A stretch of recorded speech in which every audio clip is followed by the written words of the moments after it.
Hello there, everyone. Welcome to Nightmare Narratives. I am your storyteller, and I'm here to guide you tonight. I know many of you use these videos to drift off to sleep, so before we begin, take a moment to like this video and subscribe to our channel. I'm always curious. Where are you watching from and what time is it in your part of the world? Now find your cozy spot and relax. My name is Benjamin Crowfeather, but everyone calls me Ben. I've been a park ranger here at Glacier National Park for almost 11 years now. At 36, I've spent more time in these mountains than anywhere else. My Blackfoot ancestors walked these same trails long before they were marked on any map. Today, the wind feels different.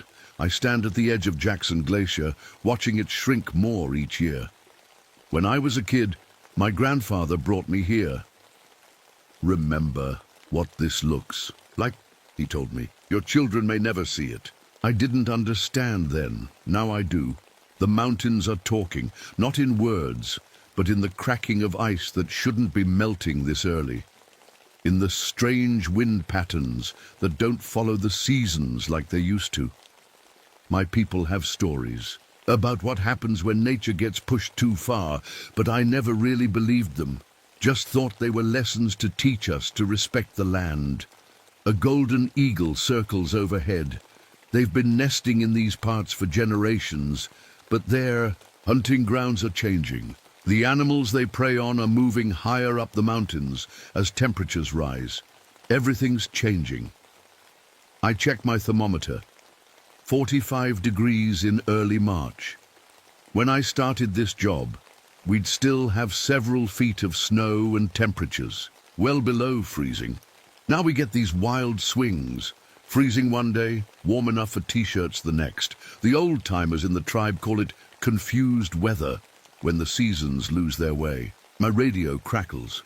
It's the station checking in about the storm system moving our way. These days, the weather forecasts feel more like guesswork. The scientists have their satellites and computers, but they're just as surprised as everyone else when things go sideways. I spot a mountain goat on a ledge that wasn't there last year. The permafrost that's held these mountains together for thousands of years is melting. Rocks that haven't moved since the last ice age are shifting, creating new hazards. The goat looks nervous, testing each step carefully. Climate change, the scientists call it. Simple words for something so terrifying. This isn't just warmer summers or milder winters. This is the whole system breaking down. When I was in training, they told us the glaciers might be gone by 2050. Now they're saying 2030. I might be here to see the last one disappear. The valley below me echoes with the sound of ice breaking somewhere. A crack like a gunshot, then a low rumble. Another piece of glacier carving off, turning from ancient ice to just more water. Water that will flood somewhere downstream, water that should have stayed frozen. The air feels charged today, like before a thunderstorm. My skin prickles with it. The elders talk about how the sky spirits get angry when the balance is broken. I'd never paid much attention to those stories growing up. I wanted to be modern, scientific. But out here, watching everything change so fast, those old stories start to make a different kind of sense. Something's coming. I don't know what, but I can feel it in the air, in the mountains, in my bones. And whatever it is, it's been a long time coming. Sometimes I feel caught between two worlds. My mom is white, my dad Blackfoot. Growing up, I never felt like I fully belonged to either side. In town, I was the Indian kid. On the reservation, I wasn't Indian enough. Now I'm a park ranger with a government badge who still carries his grandfather's medicine pouch. Talk about confused. Lisa, my ex-wife, used to say I needed to pick a lane. You can't have one foot in each world, Ben, she'd tell me. She liked our house in town, our TV, our normal life. But I kept getting pulled back to the mountains, to the old ways. The divorce papers came 3 years ago. Can't say I was surprised. I'm tall and lean like my dad, strong enough to hike these mountains all day, but I clean up nice when I need to. Switching between worlds is something I've gotten good at. Baseball cap in town, eagle feather when I'm alone on the trails. Steel-toed boots for work, moccasins when I visit my grandfather. I reach into my backpack and pull out my bundle. Some of the other rangers laugh about it, this mix of high-tech gear and traditional stuff. My GPS sits next to a small leather pouch of sacred herbs. My modern first aid kit includes some of my grandmother's remedies. The weather prediction app on my phone works great, until it doesn't. The signs my grandfather taught me about watching birds and cloud patterns. Those haven't failed me yet. Crowfeather, you there? The voice on my radio belongs to Dr. Sarah Mitchell. She's been up here studying climate patterns for almost a year now. Smart lady, passionate, gets frustrated when people ignore the evidence right in front of them. I'm here, Sarah. What's up? I answer, fingering the eagle feather tucked inside my jacket. It was a gift from my grandfather when I first became a ranger, a reminder of who I am, where I come from. Can you meet me at Station 4? Got some weird readings I want to show you. On my way. I know these trails better than the lines on my palm. Every bend, every cliff, every hidden spring. But lately, even I get surprised. A tree that shouldn't be growing this high up. A stream flowing where there was only rock before. The mountain is changing faster than our maps can keep up. People come to the park and take pictures, thinking everything is the same as it's always been. They don't see what I see. They don't know what's been lost, what's still being lost. As I hike towards Station 4, I think about the report from last week. A tourist claimed to have seen an enormous bird, bigger than any eagle, circling one of the peaks. I figured it was just a golden eagle caught in a strange light, maybe looking bigger against the clouds. We've been getting more wildlife sightings in unusual places as their habitats change. What I don't tell people is that my grandfather has stories about giant birds that lived in these mountains. Sky spirits, he called them. Guardians of weather and wind. When the balance breaks, he told me once, they will return. Just stories, to scare kids into respecting nature, I always thought. But these days, with everything so out of whack, I wonder, what if those old stories held more truth than we knew? What if they weren't just stories at all? I shake my head, pushing those thoughts away. I'm a park ranger, not a medicine man. I deal in facts, not legends. Still, as I round the bend towards Station 4, I can't help but scan the sky, looking for shadows larger than any bird should cast. I found Sarah standing over a pile of twisted metal when I reached Station 4. It took me a moment to realize what I was looking at. The remains of a weather balloon and its equipment. These things were built tough, meant to handle high winds and rough conditions. This one looked like it had been put through a shredder. What happened to it? I asked, kneeling down to examine the wreckage. Sarah shook her head, her face pale. I don't know. It was sending back normal data, then the readings went crazy. Wind speeds that would flatten a forest, temperature drops that should be impossible. Then nothing. She handed me her tablet.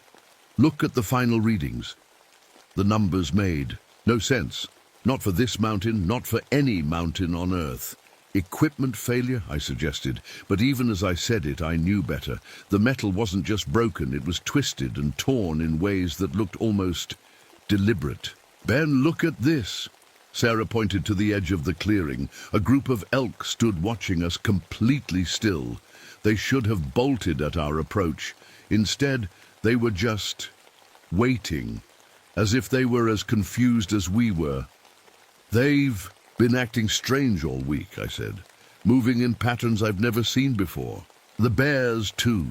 They're avoiding certain areas that used to be their favorite spots. The wind picked up suddenly, carrying with it a scent like after a lightning strike, that sharp, clean smell of ozone. But there wasn't a storm cloud in sight. We should get back, I said, feeling the hairs on my arms stand up. Something wasn't right. As we packed up the remains of the weather equipment, I noticed something stuck in the torn metal. Feathers. Not small ones like from an eagle or hawk. These were huge, at least a foot long, with strange colors that seemed to shift in the light. I slipped one into my pocket without showing Sarah. Some things you don't share until you understand them yourself. On our way back down the trail, we passed the old rock face where ancient Blackfoot petroglyphs covered the stone. I'd seen them 100 times, knew every carving by heart. But today, something caught my eye. New marks, fresh cuts in the stone. They showed the same mountains, the same symbols for wind and rain, but with new additions, shapes that looked like industrial smokestacks, broken weather patterns, and a massive bird-like figure hovering over it all. "Did you see that?" I asked Sarah, but when I turned back to look, the new carvings seemed to blend in with the old ones, as if they'd always been there. "See what?" she asked, not stopping. "Nothing," I mumbled, hurrying to catch up. Our radio crackled to life, the voice of Mike from base camp breaking through static. "Storm system, coming faster than take shelter." The rest was lost in a burst of white noise.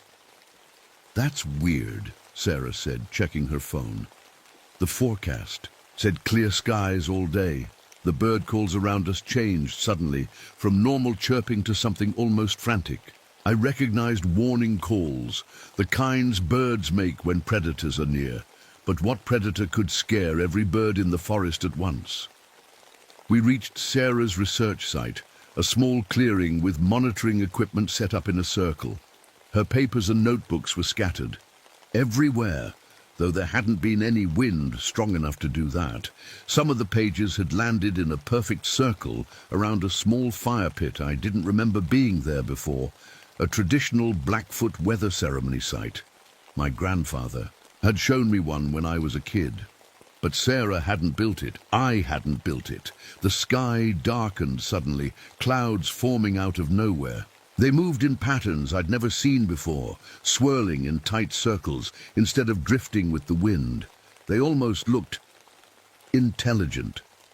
"That's not possible," Sarah whispered, staring up at the sky. "Clouds don't form that fast. And not in that pattern." A helicopter appeared over the ridge, probably Park Services checking on the sudden weather change. As it approached, the clouds seemed to reach down toward it. The chopper wobbled, then tipped sideways as if caught in an invisible hand.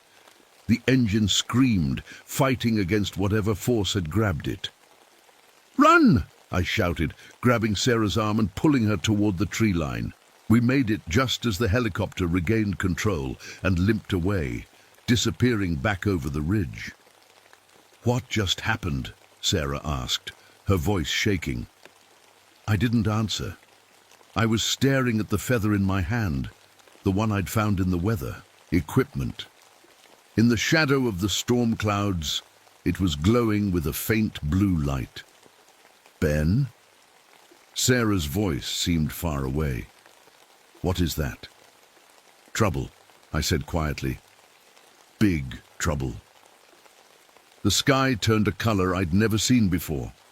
Not quite black, not quite green like the bruise on a storm cloud. Sarah and I huddled under a rocky overhang as the wind picked up, throwing pine needles and small branches through the air. "We need to get to the ranger station," Sarah said, trying to make her voice heard over the howling wind. She tapped at her phone. "No signal. Your radio working?" I tried my radio. Nothing but static and a strange, rhythmic thumping that sounded almost like wing beats. "We'll have to wait it out," I said, though something deep inside told me this wasn't a storm we could wait out. This was something else entirely. That's when we saw it. At first it was just a shadow crossing the clouds, bigger than any bird should be. I thought my eyes were playing tricks.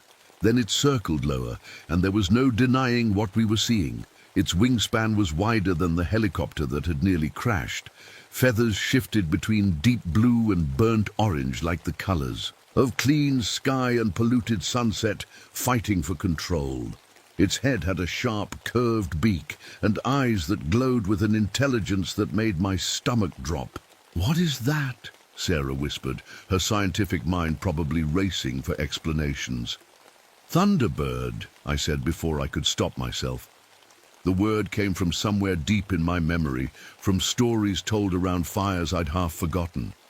The creature circled lower, and I felt a pressure in my chest like I couldn't breathe properly. Not fear, though I was plenty scared, but awe, like standing at the edge of the Grand Canyon for the first time, but 100 times stronger.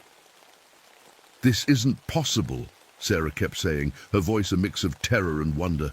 "That can't exist." But it did exist, and as it landed on a rocky outcrop about 100 yards away, the entire mountain seemed to bow under its weight. The air around it shimmered like heat waves, though the temperature had dropped at least 20 degrees since it appeared. What happened next nearly stopped my heart. It spoke. Not in words exactly. The sound was like thunder rolling across the valley, but with patterns and rhythms that formed meaning in my mind. And strangest of all, sometimes I heard it in Sarah's voice, quoting from her climate research, and sometimes in the voice of my grandfather, speaking Blackfoot words of warning I hadn't heard since I was a child. "The balance is broken," it seemed to say. "The old agreement is void." Sarah clutched my arm so tight it hurt. "Ben, what's happening? I think I can understand it, but that's not possible." The Thunderbird spread its wings, and I saw how the feathers contained entire landscapes. Healthy forests and rivers on one side, turning to drought-cracked earth and dying trees on the other. It was like seeing the before and after pictures of climate change come to life on its body. I tried to pull out my phone to take a picture, proof of what we were seeing, but it died in my hand. Sarah's equipment was doing the same. Batteries draining, screens going dark. The Thunderbird existed in a place where our technology couldn't reach. It fixed its gaze on me, and suddenly I wasn't on the mountain anymore. I was seeing the glacier as it had been hundreds of years ago, massive and gleaming. Then the vision shifted to show the same spot 50 years from now, bare rock where ice had stood for millennia. The speed of the change was what hit me hardest. Thousands of years to build, less than 200 to destroy. The vision shifted again. Now I saw the mountains as they had been when my ancestors first walked here. The air clean, the water pure. Then smokestacks rising, cars filling roads, planes crossing skies, each one adding its small contribution to the great unbalancing. A crack of thunder brought me back to the present. Sarah was on her knees, tears streaming down her face. She'd seen it too.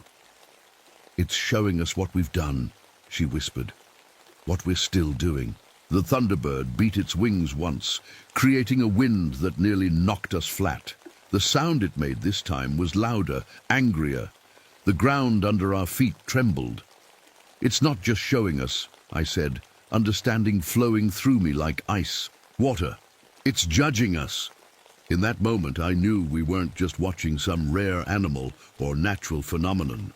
We were facing something older than human memory, something that had watched over these mountains since they first rose from the earth, and it was angry. The sky darkened further as the Thunderbird rose into the air again, its massive wings blotting out what little light remained. Lightning crackled around it, striking the ground in places where I knew mining companies had once tried to drill, where pollution had seeped into once pristine waters. "We need to move," I said, pulling Sarah to her feet. "Now!" But as we turned to run, the mountain itself seemed to shift beneath us. Rocks that had been stable for millennia trembled and moved. The path we'd followed up was gone, replaced by a sheer drop. We were trapped. The Thunderbird circled overhead, watching us, waiting.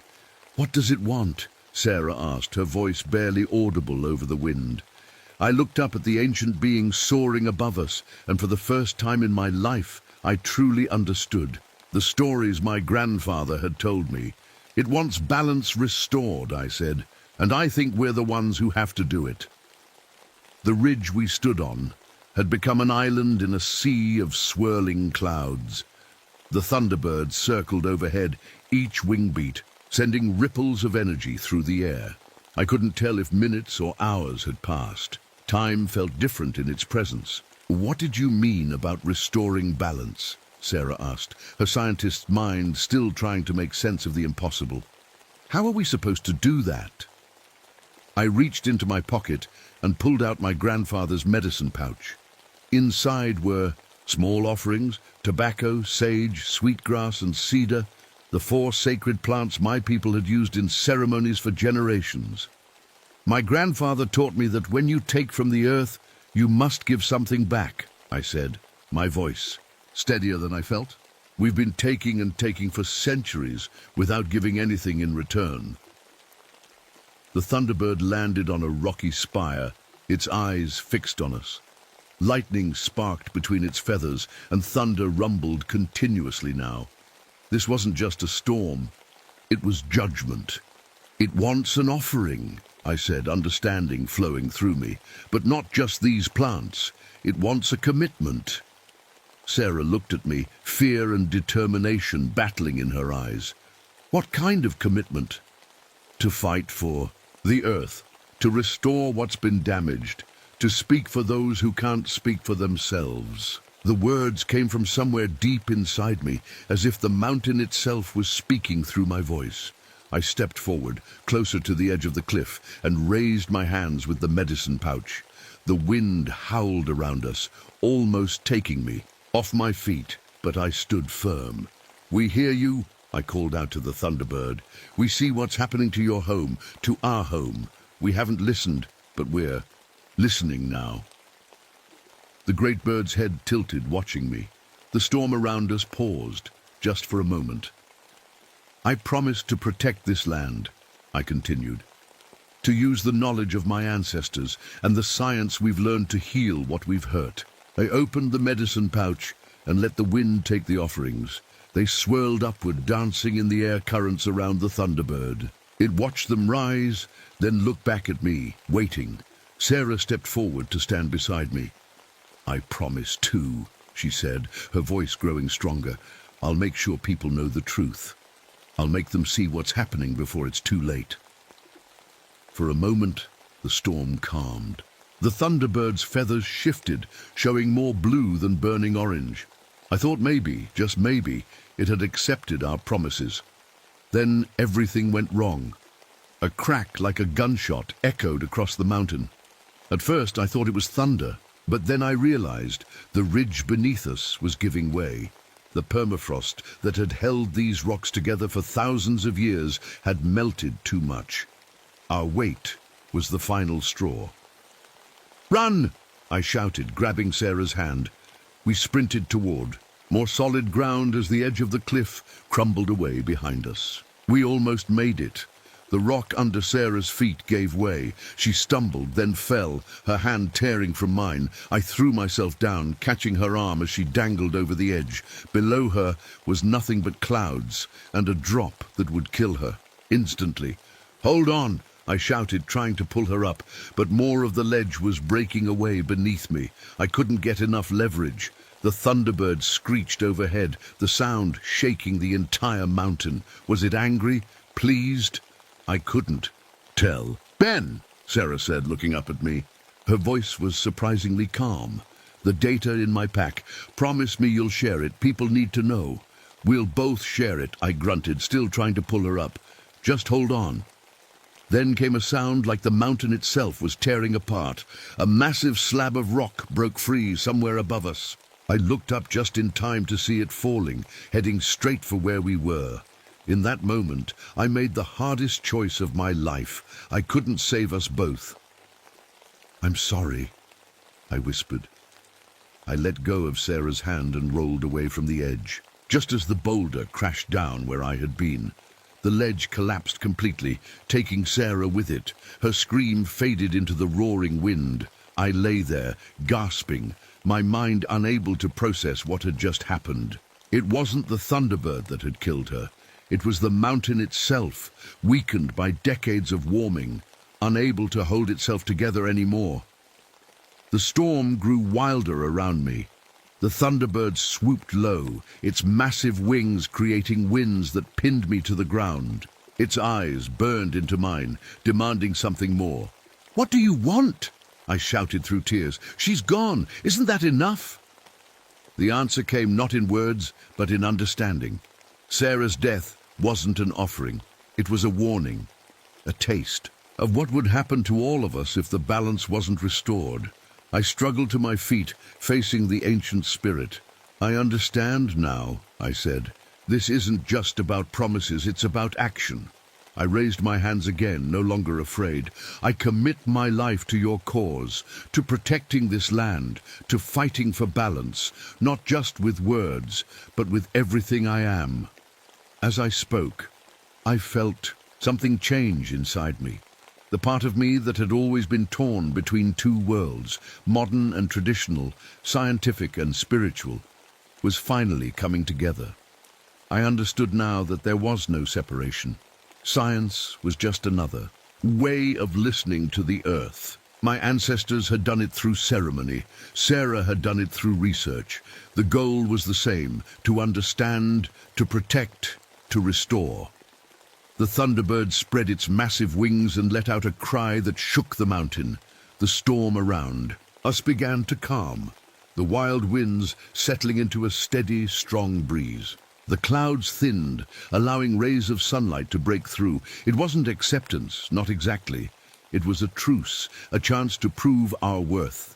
The great bird rose higher, circling once more before flying toward the highest peaks. As it disappeared from view, the strange light went with it.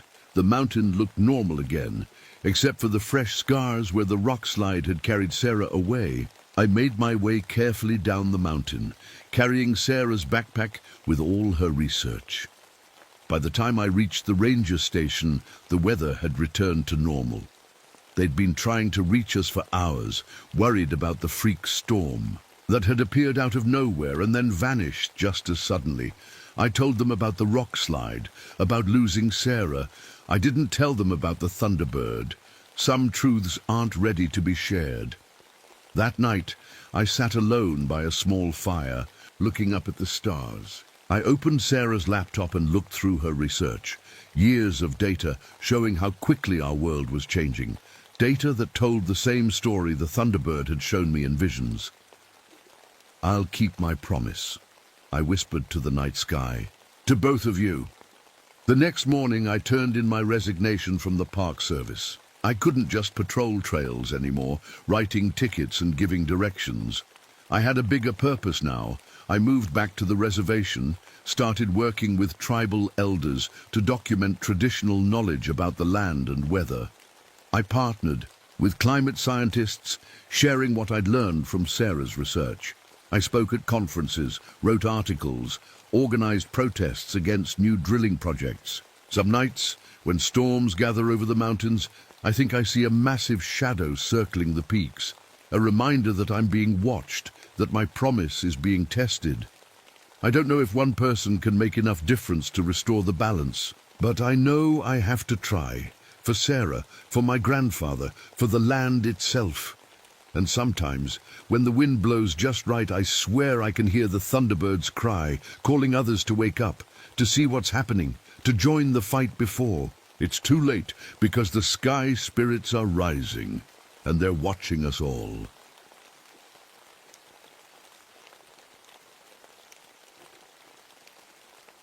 My name is Vincent Kowalczyk, but everyone calls me Vinny. I used to think I knew what evil looked like. 8 years wearing a Chicago PD badge taught me that monsters walk among us wearing human skin. What I didn't know was that sometimes the skin comes off. Some say the forest keeps secrets. After what happened in Nicolet last autumn, I know that's true. The trees remember what we try to forget. The wind carries whispers of sins we buried. And sometimes those sins come back with teeth and claws, hungry for justice. This is my story. A warning, maybe, or a confession. I'm still not sure which.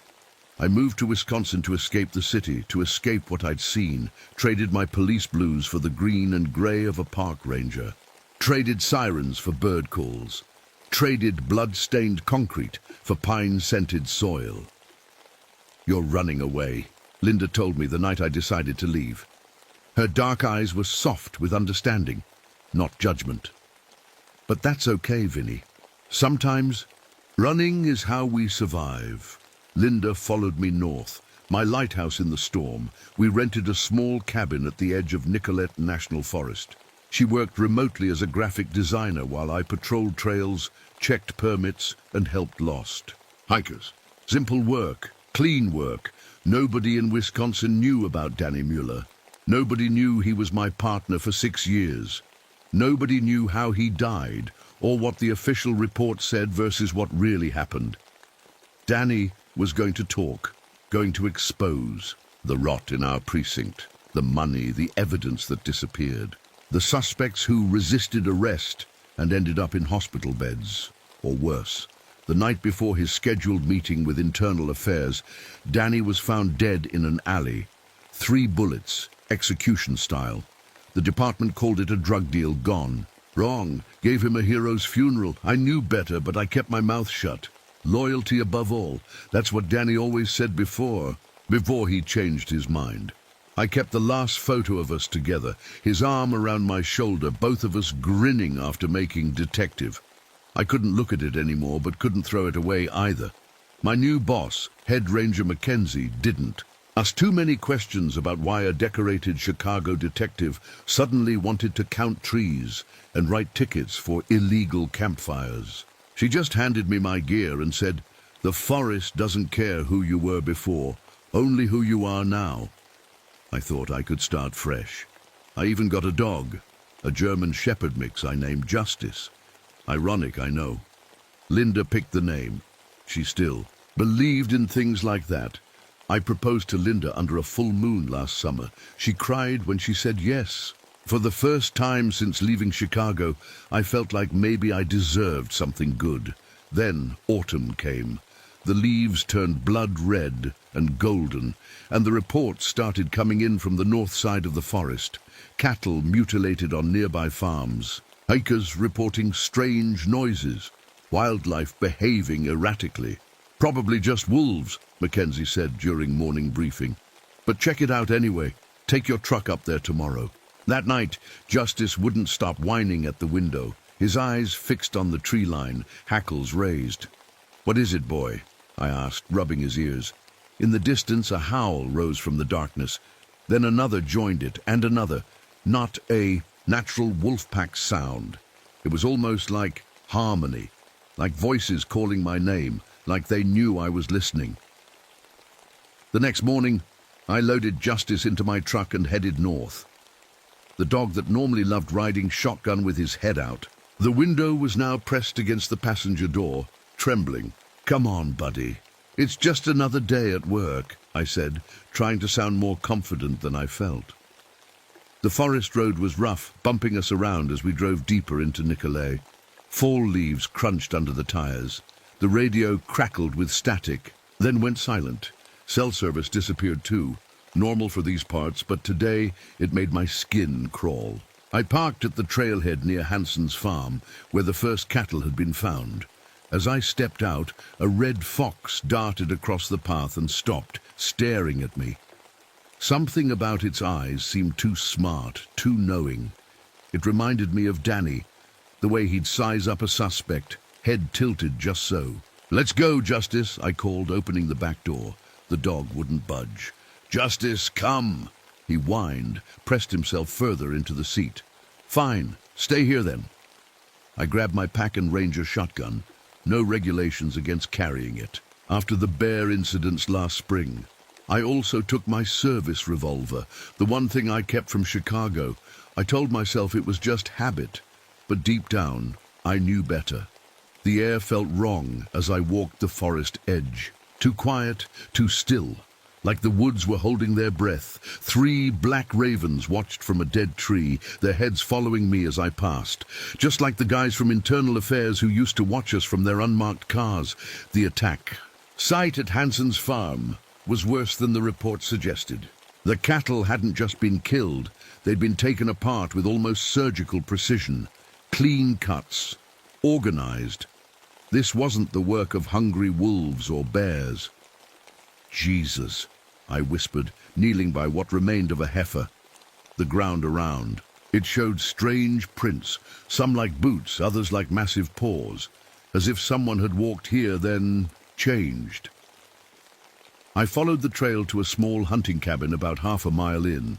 The door hung open, swinging slightly in the breeze. Inside, the place was torn apart, but not randomly. It looked like an interrogation gone wrong. Chairs overturned in specific ways, blood spatter that reminded me of technique, not chaos. On the wall, someone had arranged hunting knives and old photos in a circle. I stepped closer and felt my blood freeze. The photos showed Chicago police officers, all ones who had died or disappeared after threatening to expose department corruption. At the center was Danny's official portrait. My radio suddenly burst to life with static and fragments of voices. Officer, backup, 1078. That was police code for officer needs assistance. Chicago Police Code, not Wisconsin Ranger Communications. Then cutting through the static, a voice I recognized. "Vinny, why didn't you help me, Vinny?" Danny's voice. I stumbled backward, dropped the radio. It kept speaking, but now it was a low growl mixed with words. Outside, a mist was rising, curling through the trees. In the swirling grey, I could almost see shapes. Men in uniform beating suspects. Evidence bags disappearing into pockets, hushed conversations in back rooms of the precinct. I ran, not proud of it, but instinct took over. I ran back toward my truck, heart hammering against my ribs. The forest seemed to shift around me, familiar paths suddenly unfamiliar. The temperature dropped 20 degrees in seconds, my breath coming out in frightened clouds. When I finally broke through to the clearing, my truck sat where I'd left it, but the engine was running, hood open. Justice barked frantically inside, paws pressed against the window. As I got closer, I saw what had him so worked up. The wires under the hood had been carefully cut, not torn by an animal, but sliced with precision. The kind of precision Danny had shown when we disabled suspect vehicles during stakeouts. That's when I heard it, the harmony of howls rising from all around me, closer now, surrounding me. And one howl, slightly different from the others, shaped itself into my name, Vincent. I grabbed my shotgun and backed against the truck. Justice's barking grew more frantic. The howls closed in from all sides. "Who's there?" I called out, my voice shakier than I wanted. No answer came except for the wind through the trees. Movement caught my eye to the left. I swung my shotgun toward it, finger tense on the trigger. Nothing there. Then a rustle to my right, then behind me. They were circling, whoever they were. Chicago PD tactics, I whispered to myself. Surround and isolate. The mist thickened, swirling around my ankles like ghostly hands. Through it, dark shapes moved with purpose. Not random animal movements, but coordinated, like a police raid. "Show yourself!" I shouted, my back pressed against the cold metal of my truck. The forest went completely silent. Even Justice stopped barking. Then slowly, a figure stepped out from between two massive pines about 30 feet away. A man, tall, broad-shouldered, wearing what looked like the tattered remains of a Chicago police uniform. His face hidden in shadow. "Danny," my voice cracked. "On the name." The figure took another step forward. The mist parted, and I saw his face. It was Danny Mueller, my partner, my friend, the man I'd watched them put in the ground 3 years ago. But he wasn't right. His skin was gray and stretched too tight over his bones. His once friendly eyes now glowed yellow in the dim forest light. When he smiled, his teeth were wrong. Too many, too sharp. "Hello, partner." His voice was Danny's, but rougher, like it was mixed with gravel and animal growls. "Long time no see." "You're dead," I whispered. "I was at your funeral." Was I dead, Vinny? Or just changing? As he spoke, his shoulders seemed to widen, his back hunching. "You knew what was happening in the department. You knew what they Did to whistleblowers. I raised my shotgun. Stay back. Danny laughed, the sound turning into a growl halfway through. That won't help you. Not against what we've become. We? As if answering my question, more figures emerged from the trees. Men and women in tattered police uniforms, all with the same wrong eyes, the same two sharp teeth. I recognized faces. Officer Rodriguez, who transferred after questioning a captain's order. Detective Hayes, who committed suicide 2 weeks after collecting evidence against the commissioner. 6, 7, maybe more of them. All officers who had threatened to expose corruption, all officially dead or disappeared. What happened to you? I asked, trying to keep my voice steady. Danny's form rippled, like water disturbed by a stone. His hands lengthened into clawed paws. His face stretched into something between human and wolf. Guilt happened, Vinny. Corruption happened. We looked the other way so many times that the darkness got inside us, changed us. His voice distorted as he spoke, becoming less human with each word. And when they silenced us for finally trying to do the right thing, that darkness had somewhere to go. The others began to change too, their bodies twisting and cracking as human features gave way to something wild and primal. Not fully wolves, but not men anymore either. The Beast of Bray Road, I whispered, remembering local legends. That's what they call us now, Danny said, now more wolf than man, only his eyes still recognizable as my former partners. We are what the department made us. Pack animals, hunting in the shadows, living by our own code. Justice howled from inside the truck, a sound of pure terror. Your dog recognizes me, Vinny, Danny growled. Dogs always know the truth. And like you could have backed me up, could have helped me expose them. Instead, you stayed quiet, stayed loyal to the wrong pack. I didn't know they would kill you, I said, finger trembling on the trigger. No, or did you just not want to know? Danny took another step closer.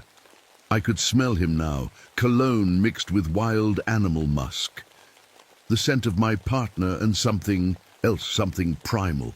What do you want from me? I asked. Danny's wolf face twisted into what might have been a smile. We want you to choose, Vinny. The right pack, this time. The others moved closer, forming a circle around me. Some walking. On 2 legs, others on 4. All with those same burning yellow eyes. There's still corruption in Chicago PD, Danny growled. Still men who need to answer for what they've done. Join us, Vinny. Become what we are. Help us hunt them down. My heart pounded so hard I thought it might burst. And if I say no? Danny's teeth gleamed in the fading light. Then you become the prey. I need time, I said, trying to keep my voice steady. This is crazy, Danny. You've had 3 years, Danny growled, taking another step toward me. The others moved in too, closing the circle. Time's up, partner. I fired a warning shot into the air. The blast echoed through the trees, but none of the creatures flinched. Still thinking like a cop, Danny laughed, the sound more howl than human. Those bullets won't hurt us. We know all the standard police gear, Vinny. We helped design the training, remember? My mind raced. The service revolver pressed against my back, hidden under my jacket. The one thing I'd never told anyone about. After Danny died, I'd done something crazy. Melted down evidence bullets from a silver theft case and recast them. Not because I believed in werewolves, but because I needed something that felt different, special. Something to fight the kind of evil that could kill my partner and call it justice. What about Linda? I asked, stalling for time. If I join, what happens to her? Something flickered in Danny's yellow eyes, a memory of humanity. Bring her in. Tell her the truth. Let her decide. Like I'm deciding now? I inched my hand toward my back. Exactly, Danny nodded, his massive wolf head bobbing grotesquely. But choose quickly. A howl cut through the forest, distant but coming closer. Danny's ears perked up. Ah, he said. The rest of the pack returns, and they've found something interesting. Cold fear washed over me. What do you mean? Linda came looking for you, Vinny, when you didn't answer your phone. Isn't that sweet? You're lying, I hissed, but my heart sank. Linda had mentioned driving up to surprise me for lunch today. I'd forgotten. Am I? Danny tilted his head. She's wearing that blue jacket you bought her last Christmas. Has her camera with her. Still takes pictures of birds, doesn't she? Two more wolf creatures emerged from the trees, nudging forward a stumbling figure. Linda, her face pale with terror, her blue jacket torn at the sleeve. "Vinny!" she cried when she saw me. "What's happening? What are these things?" "Let her go," I said, my voice dangerously low. "She has nothing to do with this." "She has everything to do with this," Danny growled. "She's what you chose instead of justice, instead of standing with me." I met Linda's eyes, trying to convey strength I didn't feel. "It's going to be okay." "Such a human lie," Danny said. "Nothing is going to be okay, not until the guilty pay." He turned his massive head toward Linda. "Did he tell you about Chicago, Linda, about what he let happen?" "Don't," I warned. "He stood by while cops beat confessions out of suspects. Planted evidence, took bribes." Danny's voice was almost sad now. "And when I finally found my conscience, decided to talk, he let them kill me rather than break the code of silence." Linda looked at me, her eyes wide. "Vinny?" I didn't know. "What they were planning," I said, the words catching in my throat. "I swear, Linda, I didn't know." "But you suspected," Danny pushed. "Deep down you knew, and you did nothing." The circle of wolf creatures tightened around us. I could see Linda trembling, tears streaming down her face. My hand found the grip of my hidden revolver. "Last chance, Vinny," Danny growled. "Join us. Help us hunt down the ones who did this to us, or watch what happens when you choose wrong." He lunged toward Linda, massive jaws opening. Time slowed down. I pulled my revolver, aiming at my former partner. But I hesitated. One heartbeat of doubt, of remembering the man he had been. That heartbeat cost everything. Danny's jaws closed around Linda's throat as I fired. The silver bullet hit him in the shoulder, burning into his flesh with a sizzling sound. He howled in pain, releasing Linda, who crumpled to the ground. "Linda!" I screamed, firing again. This time, the bullet struck Danny in the chest. He staggered back, yellow eyes wide with shock. "Silver!" he gasped, looking down at the smoking wound. "You came prepared to kill monsters." After all, the pack closed in, snarling. I fired again and again, each silver bullet finding its mark. 2 of the creatures fell, then 3. The others retreated, melting back into the forest with angry howls. Only Danny remained, swaying on, his feet, black blood oozing from his chest. I ran to Linda, gathering her in my arms. Too late. Her eyes stared upward, empty. The blue jacket we'd laughed about last Christmas now soaked red. "You chose her," Danny said, his voice fading as he sank to his knees. His body was changing again, fur receding, the wolf features melting away to reveal the human face I remembered. "But you chose too late, partner." I aimed the gun at his heart, my hand steady now. "This is for Linda." "No." Danny smiled sadly, his yellow eyes fading to human brown. "This is for both of us." I pulled the trigger. The last silver bullet struck home.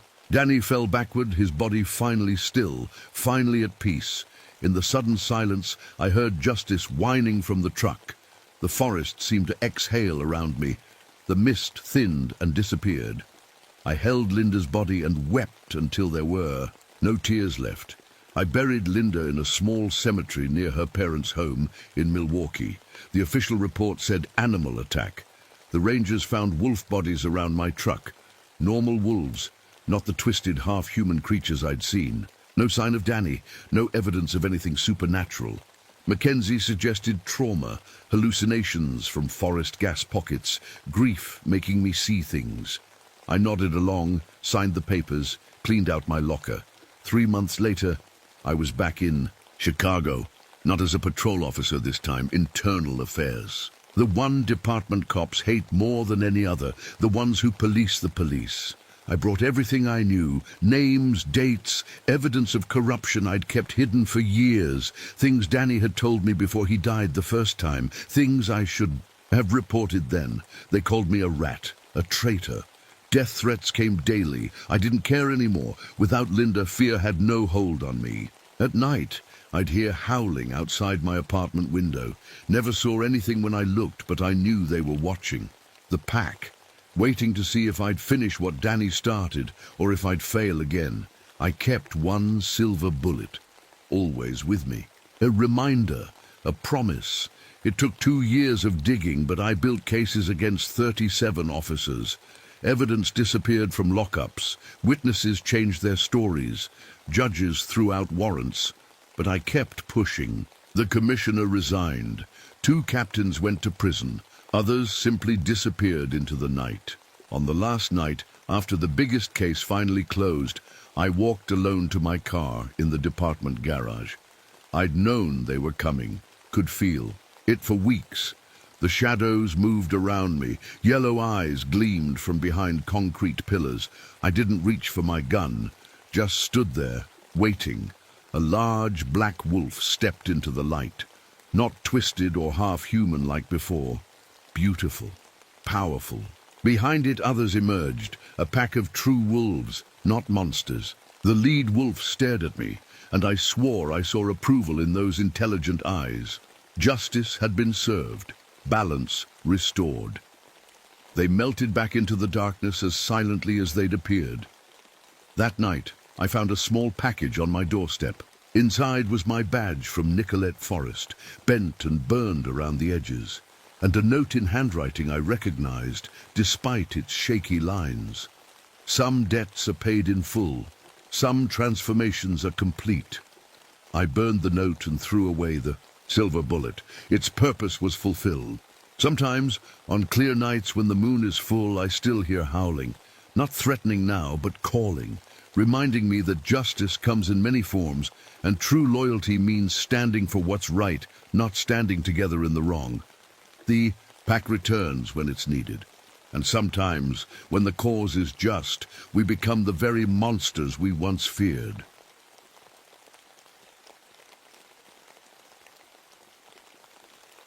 My name is Theodore Kowalski, but everyone calls me Ted. I've been a park ranger here in the Pine Barrens of New Jersey for almost 7 years now. Before that, I was a firefighter for 15 years. Some say I'm running from my past. Maybe they're right. The Pine Barrens are beautiful in October. The pine trees stretch as far as the eye can see, their needles rustling in the wind. But there's something wrong here. I can feel it. I've always had a sense for danger. Comes with being a firefighter, I guess. This morning, I was walking my usual route when I noticed something strange about the soil. It had an oily sheen in places it shouldn't. I've seen this before, back when I was investigating cases of corporate arson. It's what happens when chemicals seep into the ground. Just great, I muttered, kneeling down to get a better look. The smell hit me next, like rotten eggs mixed with something metallic. I've worked enough industrial fires to recognize it. Oh, chemical waste. I was about to take a sample when a black snake slithered across my path. I'm not superstitious, but something about that snake made my skin crawl. It was heading straight toward an area I'd been meaning to check out, a clearing, where nothing grows anymore. The wind picked up, carrying a scent that burned my nose. Most people wouldn't notice it, but I've breathed in enough toxic fumes to know the difference between natural forest smells and man-made poisons. This was definitely the latter. My radio crackled to life, making me jump. Through the static, I heard what sounded like emergency calls, but they cut in and out.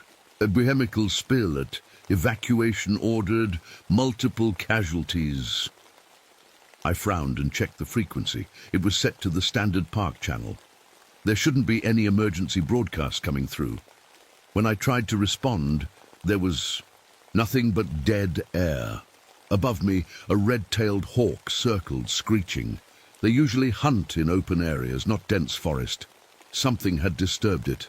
The temperature around me seemed to drop suddenly, then rise just as quickly. I've felt this before, in buildings where chemical reactions were happening in the walls or floors, right before they went up in flames.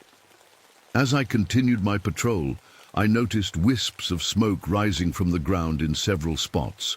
Not the thick smoke of an actual fire, but the thin kind that comes from slow, underground burning. Walking closer to one smoking patch, I realized the sand looked different, darker, almost glassy in spots. Someone had buried something here, and whatever it was hot enough to make the sand above it smoke. I've seen enough in my life to know when something is very, very wrong, and everything about this part of the forest was screaming danger. Not the normal kind of danger, like a wildfire or a storm. This was the kind of danger that creeps in slowly, that poisons everything it touches, the kind that big companies create when they think no one is watching. I pulled out my notebook and marked the locations of the smoking patches on my map. Whatever was happening here, I needed to document it, because if my gut was right, and it usually is, something terrible was brewing in the Pine Barrens. And I had a feeling I was the only one who could stop it. I don't talk much about my past. Some wounds never really heal. But to understand why I'm so worked up about these chemicals, you need to know what brought me here. 8 years ago, I was fighting a warehouse fire with my crew. None of us knew the owner had been storing illegal chemicals inside. The explosion took 5 good men, my friends. I was the only one who made it out. 2 years later, I lost Sarah, my wife. Our house was just a mile from the chemical plant outside town. When it blew, the fire spread so fast. I was at work. By the time I got there, it was too late. After that, I couldn't be a firefighter anymore. Every alarm, every flame brought it all back. So I came here, to the quiet of the Pine Barrens. But I guess you can't outrun what's inside you. These days, my truck carries different gear. I've got the usual ranger stuff, first aid kit, radio, maps. But I also keep special equipment for chemical fires. Masks designed to filter industrial toxins, gloves that won't melt if they touch the wrong substance. Call it paranoia if you want, but it's kept me alive.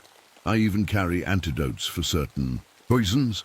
You'd be surprised what companies dump in these woods when they think no one is looking. My St. Florian medal never leaves my neck. St. Florian watches over firefighters.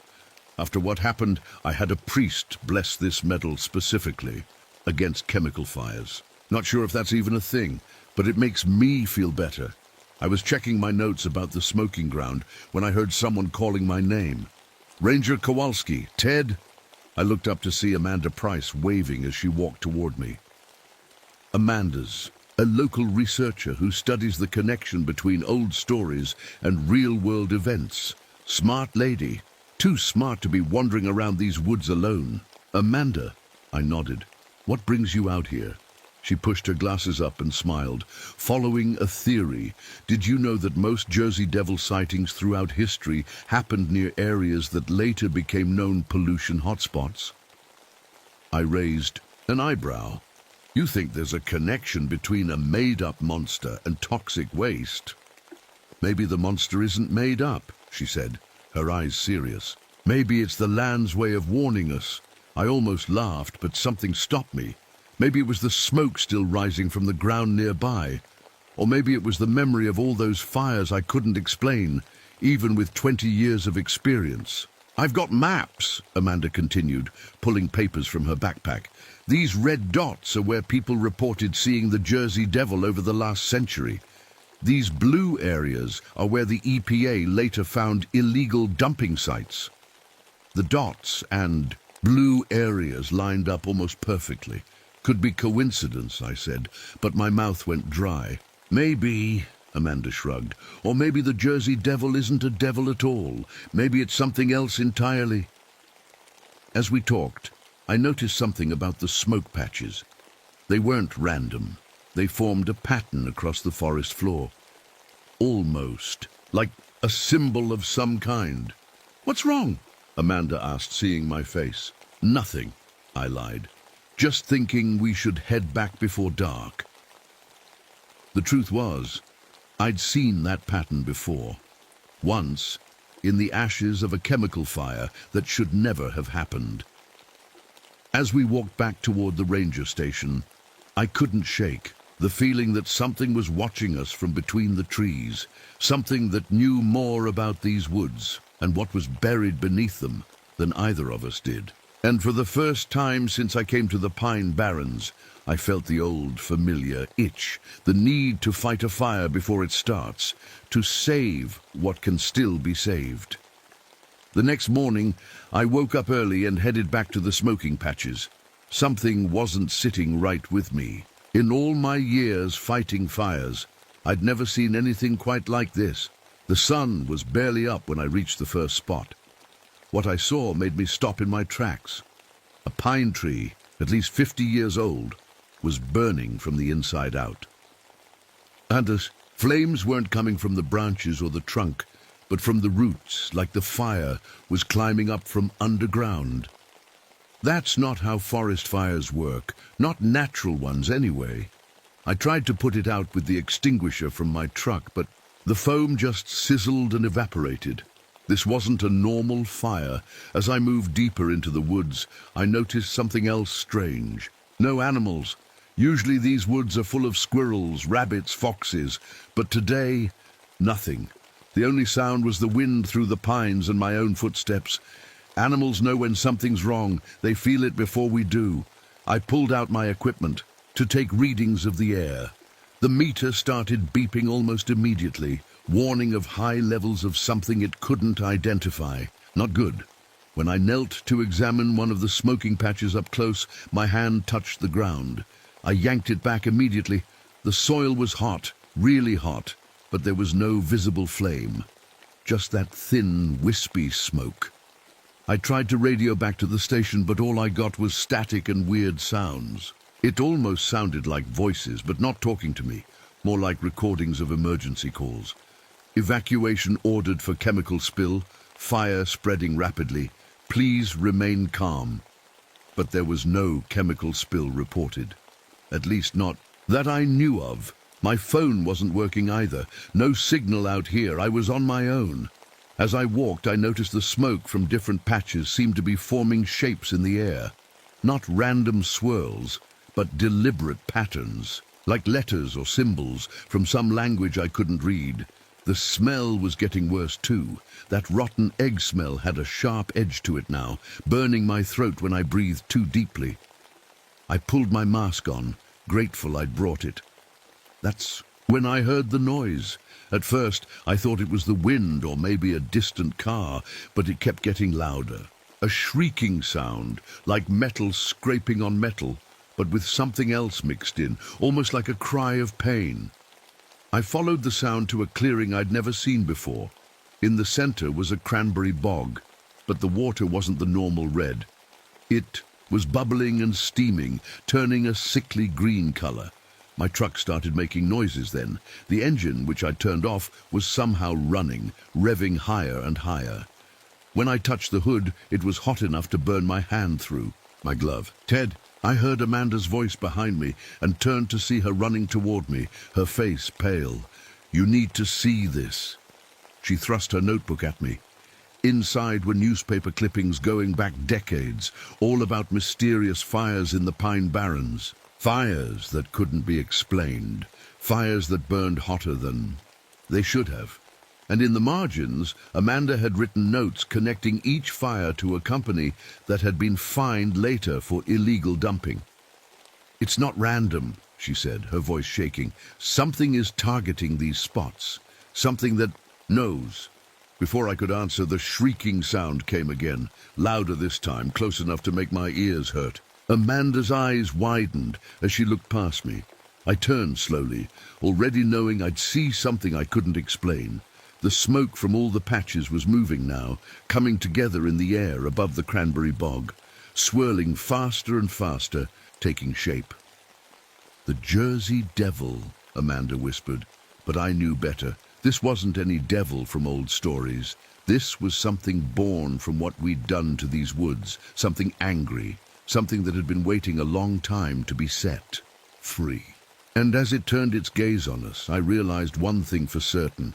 My old firefighting skills weren't going to be enough this time. The thing above the bog took shape slowly. At first, it was just smoke and heat waves. But then it became something else. It had wings, huge ones that stretched wider than my truck. But they weren't like bird wings or bat wings from the old Jersey Devil stories.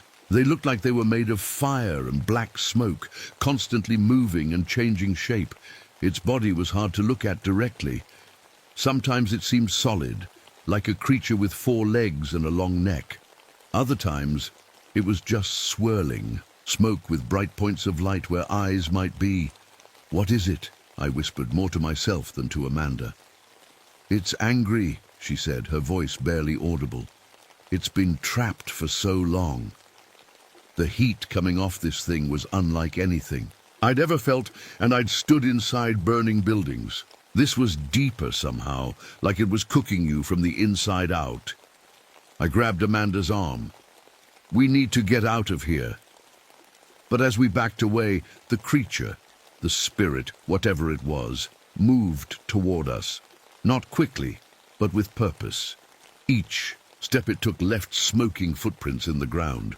"Wait," Amanda pulled away from me. "I don't think it wants to hurt us." "Amanda, don't." But she was already reaching toward it, her hand extended like she was greeting a stray dog. The thing lowered what might have been its head, and for a second I thought she was going to be okay. Then she gasped, her whole body going rigid.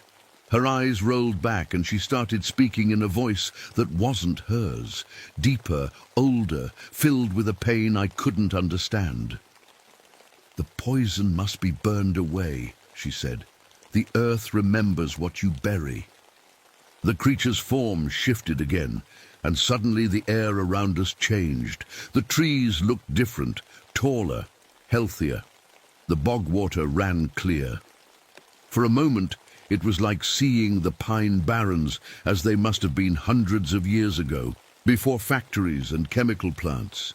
Then it flickered back to reality, our reality, with the smoking ground and dying trees. Amanda collapsed as the vision faded, and I caught her before she hit the ground. The creature watched us. Those points of light that seemed like eyes never blinking. "What do you want?" I asked it directly, feeling silly talking to smoke but desperate for answers. In response, the ground in front of us split open, revealing what lay beneath the surface. Dozens, maybe hundreds, of rusted metal drums. Some were leaking black ooze that sizzled when it hit the air. Others had burst open, their contents long since soaked into the soil. I'd suspected illegal dumping, but not on this scale. This was an environmental disaster waiting to happen, or rather, one that had been happening slowly for years while no one noticed. The creature moved again, this time circling the exposed drums. Where it passed, the drums began to glow red-hot, then white. The chemicals inside boiled and bubbled. "It's trying to burn it away," Amanda said weakly, sitting up in my arms. "It's trying to clean the poison." But I knew enough about chemical fires to know what would happen next. "We need to move. Now." I pulled her to her feet, and we ran for my truck. Behind us, the first drum exploded with a sound like thunder, sending a plume of toxic smoke into the air. I fumbled with my keys, finally getting the engine started. As we pulled away, I could see the creature in my rearview mirror, standing in the middle of the growing fire, its wings spread wide. It wasn't running from the flames. It was controlling them. "What is that thing, Amanda? Really?" I asked as we sped down the dirt road. She looked back through the rear window, her face lit by the orange glow of the distant fire. I think it's a guardian," she said slowly. "Something that was here long before us. Something that protects this place. By setting it on fire." "Fire purifies," she said, her voice taking on that strange quality again. "Some poisons can only be burned away. I'd spent my whole life fighting fires, not starting them. But as we drove back toward the ranger station, part of me wondered if she was right. Maybe some fires needed to burn. The creature, the Jersey Devil, the Guardian, whatever it was, had shown us what was hidden, but I had a feeling it wasn't done yet. This was just the beginning, and somehow I knew I'd have to choose a side before this was over. Back at the ranger station, I tried to call for help, but the phones were dead. My radio picked up nothing but static. It was like something was blocking all signals in and out of the Pine Barrens. Amanda sat at my desk, flipping through her research notes with shaking hands. Her skin looked pale, almost grey. "Are you okay?" I asked, handing her a bottle of water. She took a sip and winced. "My throat burns, and my head." She pressed her fingers to her temples. "It's like I can still hear it, still feel it." I'd seen chemical exposure before. This looked similar but different somehow. Worse.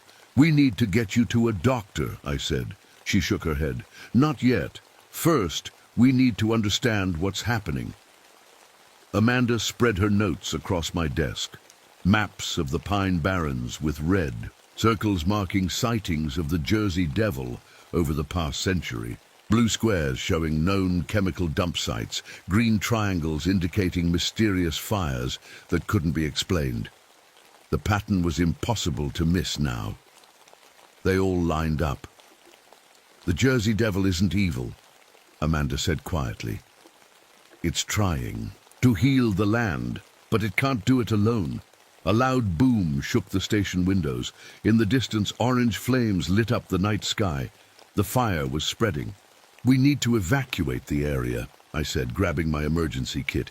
"There are cabins and campgrounds out there." Amanda stood up, swaying slightly.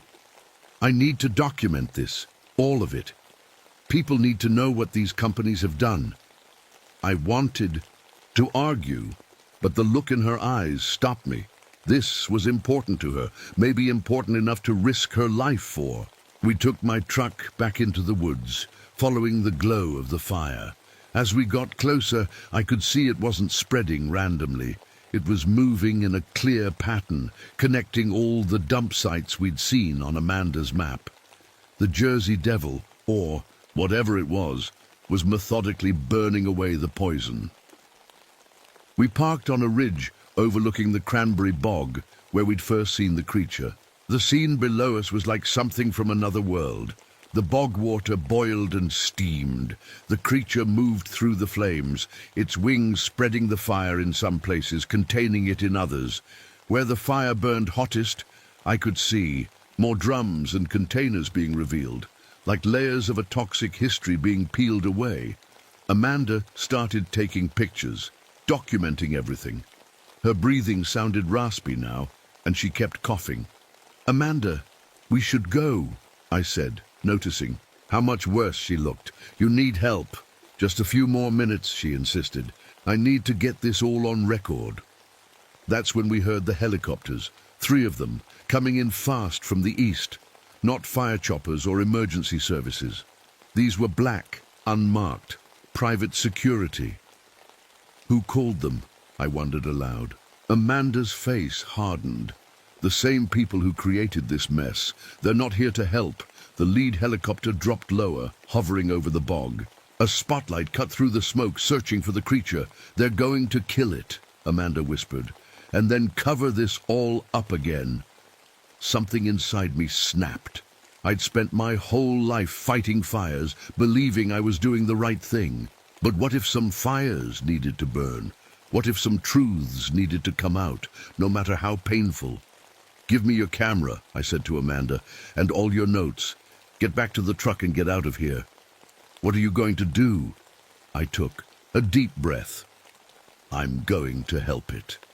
Before she could stop me, I slid down the ridge toward the bog. The heat was incredible, but I'd faced worse. My firefighting gear would protect me, at least for a while. The creature saw me coming. It turned those glowing points of light on me, and I felt it looking into me, through me. "I understand now," I said to it. not sure if it could hear me or even understand. I'll help you burn away what needs to be burned. Behind me, the helicopters were descending, men in hazmat suits, preparing to drop from ropes. I heard Amanda shouting something, but couldn't make out the words over the roar of the fire and the choppers. The creature spread its wings, and suddenly I knew what I had to do. It wasn't about fighting the fire. It was about controlling it, directing it, making sure it burned what needed to be burned without spreading to the healthy parts of the forest. I started moving around the edge of the bog, using my knowledge of fire behavior to create fire breaks where needed, allowing the flames to burn hotter where the drums were. Buried deepest, the men from the helicopters were on the ground now, carrying equipment I didn't recognize. Not water or foam to fight the fire, something else, something to capture or kill the creature. "Stop!" I shouted at them. "You don't understand what's happening here." One of them raised what looked like a weapon, not a gun exactly, but something designed to fire some kind of projectile. Before he could shoot, the creature moved between us, its wings creating a wall of fire that forced the men back. I turned to continue my work, but stopped when I heard Amanda scream. She was still on the ridge, but she was no longer alone. Two men in suits, not hazmat but business suits, were trying to take her camera and notes. I started to run toward her, but I was too far away. I watched in horror as she struggled with the men, then suddenly staggered backward, clutching her. Rote. She collapsed to her knees, then fell forward onto the ground. "Amanda!" I screamed, running faster now, ignoring the pain as embers burned through my protective gear. By the time I reached her, the men were gone, and Amanda wasn't moving. Her skin was blue, her eyes wide open but seeing nothing. I knew without checking that she was gone. Not from the fire, not from the creature, but from the chemicals she'd been exposed to. The truth she'd been trying to expose had killed her. Rage filled me like I'd never felt before. Not just at the men who'd let her die, but at the whole system that had allowed this to happen. Companies dumping their poison in these woods for decades, people looking the other way. All of it. I picked up Amanda's camera and notes, tucking them safely into my gear. Then I turned back toward the bog, toward the creature that was still fighting its lonely battle. "Show me," I said to it. "Show me all of it." The creature's wings expanded, engulfing me in fire that somehow didn't burn. In that moment I saw everything, every barrel, every container, every drop of poison that had been hidden in these woods, and I knew exactly how to burn it all away. That night changed everything. For 6 hours, the Jersey Devil, this ancient guardian, and I worked together to burn away decades of poison from the Pine Barrens. I used my firefighting knowledge to control the flames, to make sure they only burned what needed burning. The creature guided me, showing me where the worst contamination lay hidden.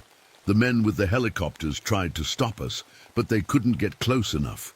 Not with the creature protecting me, wrapping me in flames that somehow left me untouched.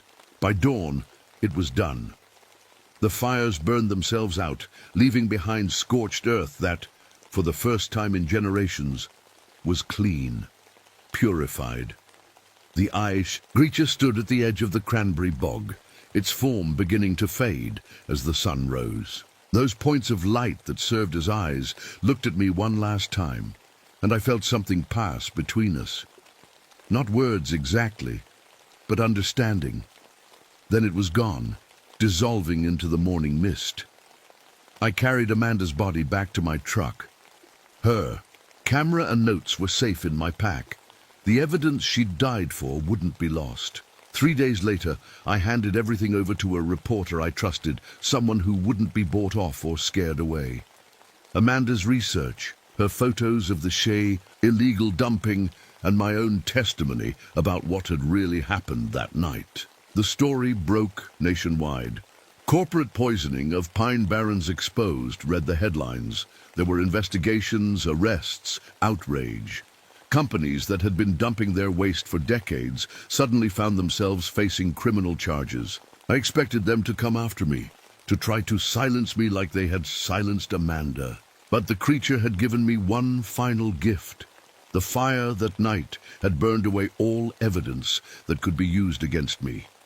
There was nothing left but my word against theirs, and the court of public opinion had already decided who to believe. I quit the Park Service after that, became an environmental investigator instead, using my firefighting skills in a different way, looking for signs of chemical contamination, following paper trails back to the companies responsible, building cases that couldn't be ignored.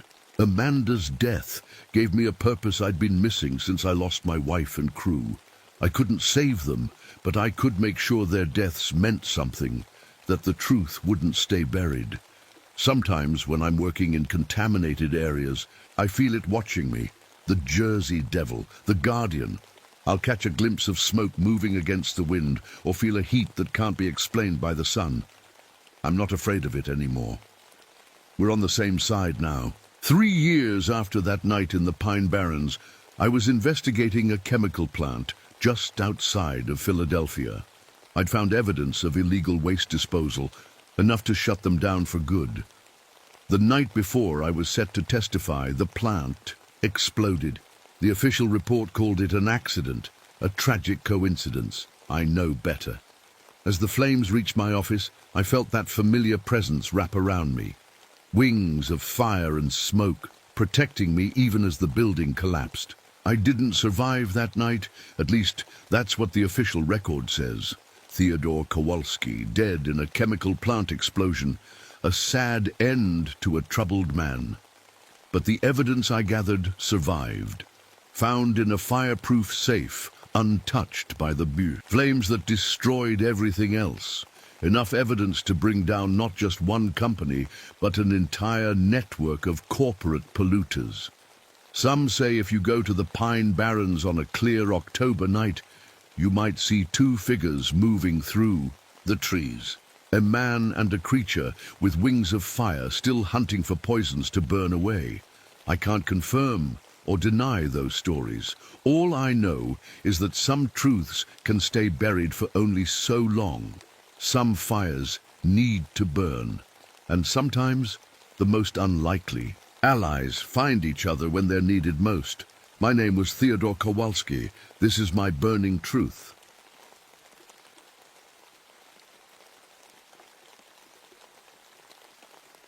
My name is Thomas Ashworth, and I've been waking up at exactly 3:33 a.m. every night for the past 3 months.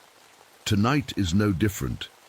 I jolt awake in my small ranger cabin at Blackwater Ridge, heart pounding, sweat coating my forehead despite the bitter Alaskan cold. The dream always ends the same way, Jimmy reaching for me across a frozen field, his fingers stretching into something wrong. I don't remember how I got here. That thought hits me every night, but somehow I forget it by morning.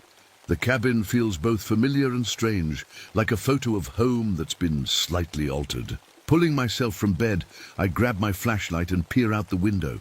Fresh snow blankets everything, but there they are again, boot prints circling my cabin in perfect military formation. Size 11 combat boots, just like Jimmy Kowalski used, to wear in Korea. But that's impossible. Jimmy's been dead for 12 years. I open a can of what I think is fresh venison stew, but my hands shake when I see it's just an old sea ration. The metallic smell fills the cabin. Funny thing is, I could swear I was cooking fresh game just yesterday. I can still taste it. My fingers. Find Jimmy's Zippo in my pocket, the one engraved with Soul 51 that I've been carrying. But wait, didn't Jimmy die with this lighter? I remember him clutching it as the cold took him at Chosin Reservoir. So how is it in my hand now? As I light my cigarette, I hear something that makes my blood run cold, a marine cadence being called in the distance. It's Jimmy's voice, clear as day, singing the same songs we used to belt out on long marches. Left, right, kill. And kill, kill. The radio on my desk crackles to life on its own. I haven't touched it in days, but suddenly it's broadcasting what sounds like battle reports from Chosin. They're talking about positions being overrun, Marines freezing to death. All dated December 1951. But it's 1962. How am I hearing this in real time? Something compels me to step outside. The thermometer reads 40 below, but I barely feel it. In fact, I feel comfortable, like my body is getting colder to match the air around me. I examine the snow leading to my cabin door. Those are my boot prints, all right, but they're mixed with something else. Drag marks and what look like deep gouges in the snow, like claw marks. Through the trees, I see them, tall shapes moving in perfect formation. They're too big to be human, but they're maintaining perfect military discipline. 1, 2, 3, 4, just like we used to march in Korea. Back inside, I stare at the walls of my cabin and suddenly realize something that chills me more than the Alaskan night. I've been having the same conversation with someone every night. I can feel the words on my tongue, the responses in my ears, but I can't remember who I've been talking to or what. I've been staring at my Purple Heart for an hour now. Something's wrong with it. The citation hanging on my cabin wall has my medal pinned to it, but the name reads James Kowalski. That can't be right. I remember getting this medal myself after that night on the frozen hill. Jimmy died there. I lived. That's how it happened, isn't it?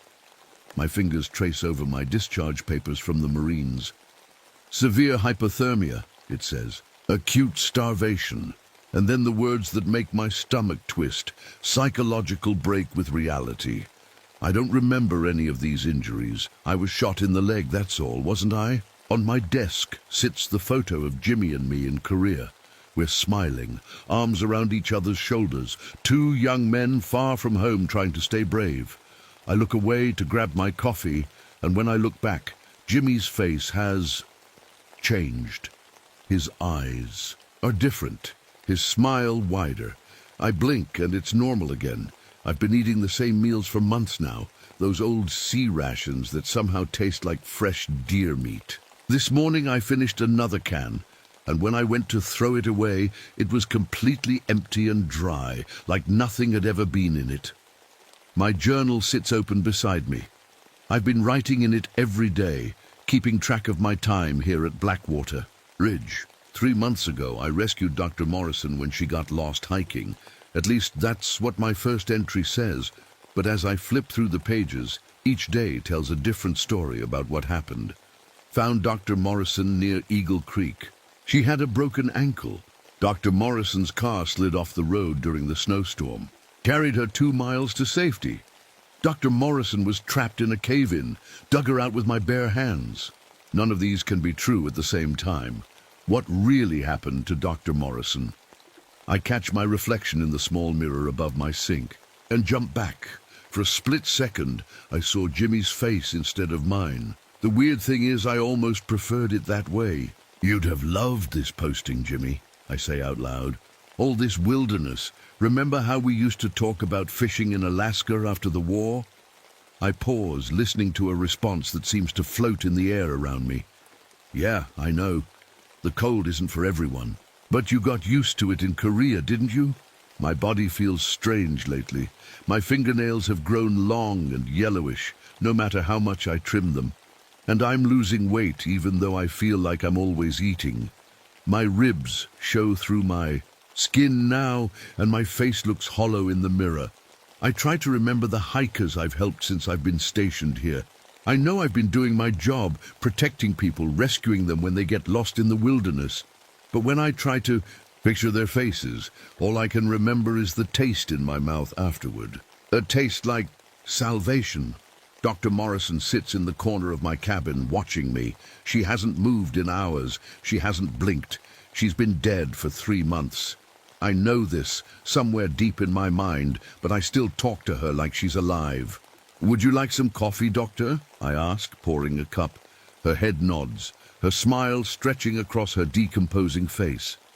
When I look directly at her, she seems almost normal. When I look away, out of the corner of my eye, she's something else entirely. I don't want to remember what happened that first week after I found her. The storm had been bad. Food was running low. She was injured. I was so hungry. I was just so hungry. This morning, I found fresh meat hanging in the back room of my cabin. Human arms and legs, neatly prepared like a butcher would do. A small card was pinned to one. Jimmy's favorite. My stomach growled at the sight, but I don't remember hunting. I don't remember preparing any of this. The constant pain in my gut has become my closest companion. It feels like my stomach is eating itself from the inside out. The doctors in my discharge papers called it acute starvation. But I eat all the time. I'm always eating. Why am I still so hungry? The radio crackles on again. It's my own voice, coming through the static. Ranger Ashworth reporting successful rescue of the Harrison family. All 4 members found alive at Copper Creek, returning to base now. But I never rescued any Harrison family, and the voice continues, describing how I tracked them for days, how their meat will last through the winter, how their bones will make fine tools. I look down at my arms and see the bite marks. They match my teeth perfectly. I don't remember biting myself, but the marks are fresh, still wet with saliva. Something is happening to me. Something is changing me. Every night, Jimmy's voice gets louder in my head. Marines feed the Brotherhood, Tommy, he whispers. The only way we can be together again is through shared consumption. You know that, right? You've always known that. I find myself nodding, agreeing with him. It makes perfect sense when he explains it. We honor the dead by taking them into ourselves. We keep them alive that way. The radio equipment sits on my desk, the microphone. In my hand, though, I don't remember picking it up. I've been broadcasting fake distress calls on emergency frequencies, calling for help, calling for rescuers, calling for food. I hear their replies sometimes. People promising to come find me, to save me. They sound so concerned, so eager to help. My mouth waters as I listen to their voices. The hunger isn't something supernatural or magical. I'm starting to understand that now. It's just my mind finding a way to live with what I've become. A monster needs a reason to kill. My reason is hunger. Dr. Morrison smiles at me from her chair, bits of her face flaking off as she nods in agreement. You're not real, I tell her. Neither are you. Not anymore, she says, speaking for the first time in months. You died with Jimmy at Chosin. Everything since then has been the long transformation. I shake my head, trying to clear it. Something is coming. Something is getting closer. I can feel it moving through the trees toward my cabin. It's been waiting 12 years to find me, and it's finally here. The forest goes quiet as the sun sets behind the mountains. No birds, no wind, just silence and the sound of my own breathing. Then I hear it, footsteps in the snow, heavy and measured military precision. I grab my rifle and move to the window. What I see makes me drop the gun with a clatter. Jimmy Kowalski is walking out of the forest, but he's not the Jimmy I remember. He's tall now, impossibly tall, at least 9 feet. His old Marine uniform hangs in tatters on his stretched-out body. His arms are too long, his fingers ending in yellowish claws like mine are becoming. His face is still Jimmy's, but all wrong, the jaw too wide, the eyes sunken and yellow. I back away from the window, but I know it's too late. He's seen me. "Tommy!" he calls, his voice shifting between the Jimmy I knew and something deeper, something that seems to vibrate in my bones. "Tommy, open up. It's cold out here, buddy." I find myself moving to the door, unlocking it. I can't stop myself. Jimmy, or what used to be Jimmy, has to duck low to enter my cabin. He smells like blood and pine, needles and Korea. "Look at you," he says, smiling with too many teeth. "You're almost ready." "Ready for what?" My voice sounds small. "You know what?" he says, sitting down in the chair where Dr. Morrison had been. "She's gone now. We talked about it in that foxhole outside Hagaroo-Ree. Remember? The night it was so cold our tears froze on our faces?" I do remember. I remember Jimmy saying something about the old tales his grandmother used to tell him, about creatures that lived in the high, cold places of the world, creatures that were always hungry. You died, I whisper. I saw you die. Jimmy shakes his head. I was captured by the Chinese at first, then by something much older that lived in those mountains, something that had been waiting for someone like me. He leans forward, and I see flashes of memory in his yellow eyes. But they're all wrong. I see Jimmy and me sharing rations, but instead of sea rations, we're eating pieces of our fallen friends. I see us huddled for warmth, but we're cracking bones to suck out the marrow. You've been feeding me for months, Tommy, Jimmy says, his voice almost gentle, keeping me strong enough to find you, sending me parts of yourself and parts of others. I could feel you calling me. I shake my head, trying to deny it, but deep down I know it's true. The hunger that's been consuming me, it wasn't just mine. It was Jimmy's too. We've been connected somehow, across thousands of miles.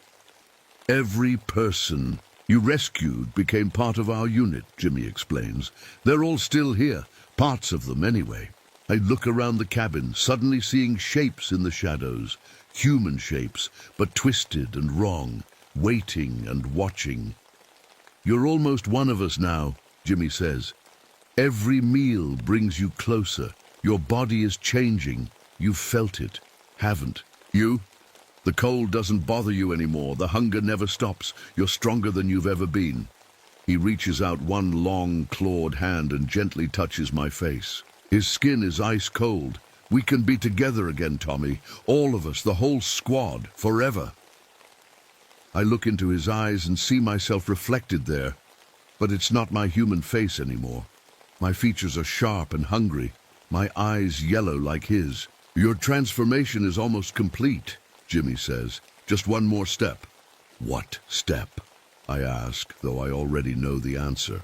Jimmy smiles, his teeth gleaming in the dim light of my cabin. You have to choose it, Tommy. Choose to join the hunt. Choose brotherhood eternal. Outside, I hear the radio crackle again. A voice responds to my fake distress call. This is search and rescue responding to Blackwater Ridge. Ranger Ashworth, do you copy? We're on our way to your position. ETA 2 hours. Jimmy's smile grows wider. Perfect timing, he says. Your final meal is on its way. I back away from Jimmy, my hand finding my rifle again. I raise it, pointing it at the thing wearing my best friend's face. I can't let you hurt anyone else, I say, my voice shaking. Jimmy just laughs. You've already hurt them, Tommy. All those people you rescued. Look around you. For the first time, I really see my cabin for what it has become. The walls aren't covered with maps and reports like I thought. They're covered with names, dates, descriptions. Harrison family, February 12th. 4 portions, Linda Baker. March 3rd. Lean meat, good liver. Jensen brothers, March 17th. Too tough, save for emergency. My cabin isn't a ranger station, it's a processing ground. A place where I've been preparing my victims for months. I drop to my knees, the rifle clattering to the floor. What have I done? I whisper. You've been becoming, Jimmy says simply. Dr. Morrison wasn't your first. You've been hunting since the day you arrived here. No, I shake my head. I'm a ranger. I save people. You were a ranger, Jimmy corrects me. Now you're something better. Your training made you perfect for this. You know these woods, you know how to track, how to lure people in, you know how to hunt. I don't want this, I say, but even as the words leave my mouth, I feel the hunger growing, gnawing at my insides. It's too late, Jimmy says. You made your choice months ago when you first tasted human flesh. The question now isn't whether you'll be a monster or a man. That ship has sailed. He kneels in front of me, his massive frame making the floorboards creak. The question is whether you'll be a lonely monster, slowly going mad as you hunt alone in these woods until the end of time, or whether you'll join me, join us, your brothers, your family. I see 2 futures stretching out before me. In one, I roam these woods alone, a creature of endless hunger and isolation. In the other, I hunt with Jimmy and the others, part of something larger than myself. A twisted kind of brotherhood, but brotherhood nonetheless. You're trying to save me, I realize suddenly. Jimmy nods. That's what brothers do. We never leave each other behind, remember? I remember. Promising Jimmy I'd get him home as he lay dying in the snow at Chosin. I failed him then. My hand finds my pistol. One bullet, one chance to end this before I hurt anyone else. I press the barrel against my temple and pull the trigger. The gun fires, but I feel nothing. The bullet passes through my changed flesh. Without effect. Jimmy doesn't even flinch. You're already too far gone to die that way, he says softly. You're one of us now. Outside I hear the search and rescue team's helicopter approaching, fresh meat coming right to our door. Jimmy stands, extending his hand to me. Last chance, Tommy? What's it gonna be? Lonely madness or brotherhood eternal? I look at his hand. The same hand that once pulled me from a burning transport in Korea. The same hand that shared the last of his rations with me when we were starving. I take it. As Jimmy pulls me to my feet, I feel the last of my humanity slip away. The hunger is all that remains now, the endless gnawing hunger, but at least I won't face it alone. We step outside into the snowy night, two Wendigos where once two Marines stood. Jimmy begins to broadcast a distress call, his voice a perfect imitation of human fear. Mayday, Mayday! This is Ranger Ashworth at Blackwater Ridge. Survivors found. Need immediate extraction. The helicopter changes course, heading straight for us. I can almost taste the warm flesh already. Later, I'll write it all down in my journal. Another successful rescue mission. More lives saved by Ranger Thomas Ashworth, dedicated public servant. The entries will never mention the screams, the blood, the feeding. They'll record only what the remaining human part of my mind can bear to remember. And every night at 3:33 p.m., I'll wake up in my cabin at Blackwater Ridge, and for a brief moment I'll wonder how I got here.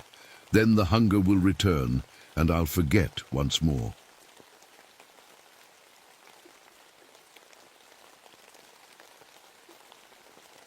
My name is Vincent Ramirez.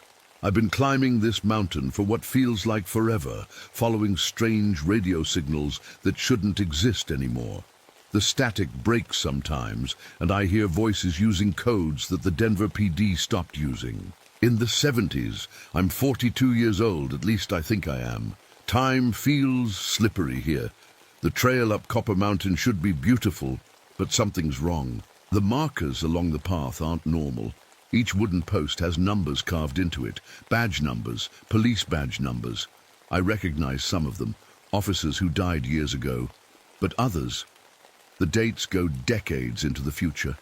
How is that possible? Even the wildflowers seem off. The purple lupine and red paintbrush aren't growing naturally. They're arranged in perfect patterns, like evidence markers at a crime scene. I've worked enough murder investigations to know what that looks like. My old police radio crackles to life again. I keep it with me, though I left the force years ago. Detective Ramirez, we need you at 3rd and Main. Homicide, your primary. I stopped walking. That address doesn't exist yet. They're building it now. The construction only started last month. The air tastes like pennies. People say that's normal at high altitude, but I know better. It's the copper in the mountain. Old miners used to say it amplifies things, radio signals, thoughts, maybe even time itself. Dark clouds gather overhead, swirling in a pattern I recognize. It's the exact shape of the gang territories I mapped during my years in narcotics. That can't be coincidence. A golden eagle circles above me, beautiful bird. But when it cries out, I hear police sirens instead of an eagle's call. I watch it fly, tracing a perfect route through the sky, the same patrol route I walked for 6 years as a beat cop. I sit on a rock to catch my breath and check my journal. My handwriting fills every page, detailing my climb up this mountain. But that's impossible. This is my first time here, isn't it? The dates show I've been climbing this same path every day for weeks, but in my mind, each time was a different case. The path ahead looks dangerous, not because of loose rocks or steep drops, but because I can't tell how far away anything is. It's like looking through someone else's eyes. My head pounds with voices that sound too much like my own, calling from all directions as the sun begins to set. Vincent, this way. No, over here. You're getting closer. I've been a cop long enough to know when something's wrong. And everything about Copper Mountain is wrong. But I keep climbing anyway. I have to find the Henderson family before darkness falls. At least that's what I tell myself. I thought I was tracking the Henderson family. That's what I wrote in my case notes. Missing campers, last seen 3 days ago. But something's not adding up. Every time I check my old police badge, I see a different face in the reflection, but it's always me, just different somehow, like versions of myself from other cases, other times. I found an old file in my backpack this morning. It lists officers who died on duty in this area. The names go back to 1952, and what scares me is that my name appears over and over. Vincent Ramirez died 1952. Vincent Ramirez died 1967. Vincent Ramirez died 1985. How is that possible? The truth is, I'm not the good cop people think I am. When my daughter Maria got sick with leukemia, the medical bills crushed me. The health. Insurance wouldn't cover the treatment she needed. So when a drug dealer offered me money to look the other way, I took it. Then I took more. I told myself it was for Maria, that I had no choice. But that doesn't make it right. What's strange is that I've been 42 for a long time now. Too long. My last birthday was 12 years ago, but I haven't aged a day. It's like I'm stuck, replaying the worst mistake of my life over and over. In my pocket, I carry an old rosary. The beads are smooth from years of worried fingers. It didn't belong to me originally. It was Officer Samuel Hendricks's. He died on this mountain in 1973. Somehow, his things found their way to me, along with whatever curse he carried. I left police work to become a forest ranger. I thought it would be peaceful. Just me and the trees and the quiet. But the mountain had other plans. Once you wear a badge, the mountain makes sure you're always hunting something. Or maybe something's hunting you. As I walk, I know exactly where to look, which trails to check. But it's not from ranger training. It's like I can feel the thoughts of every cop who ever walked these paths. Their knowledge flows through me, showing me where to go. The hardest part is thinking about Maria. I have a picture of her in my wallet, her smile, missing 2 front teeth. But when I try to remember what happened after her treatments, my mind goes foggy. Deep down, I know the truth I can't face. The money I took, the crimes I ignored, they didn't save her. She died anyway. And now my guilt follows me like a shadow. The missing persons reports in my pack, the Hendersons, the Millers, the Patels. I'm starting to think they're all the same case, my case, different names, different times, but always me searching for myself, trying to find the piece of me that got lost when I crossed that line years ago.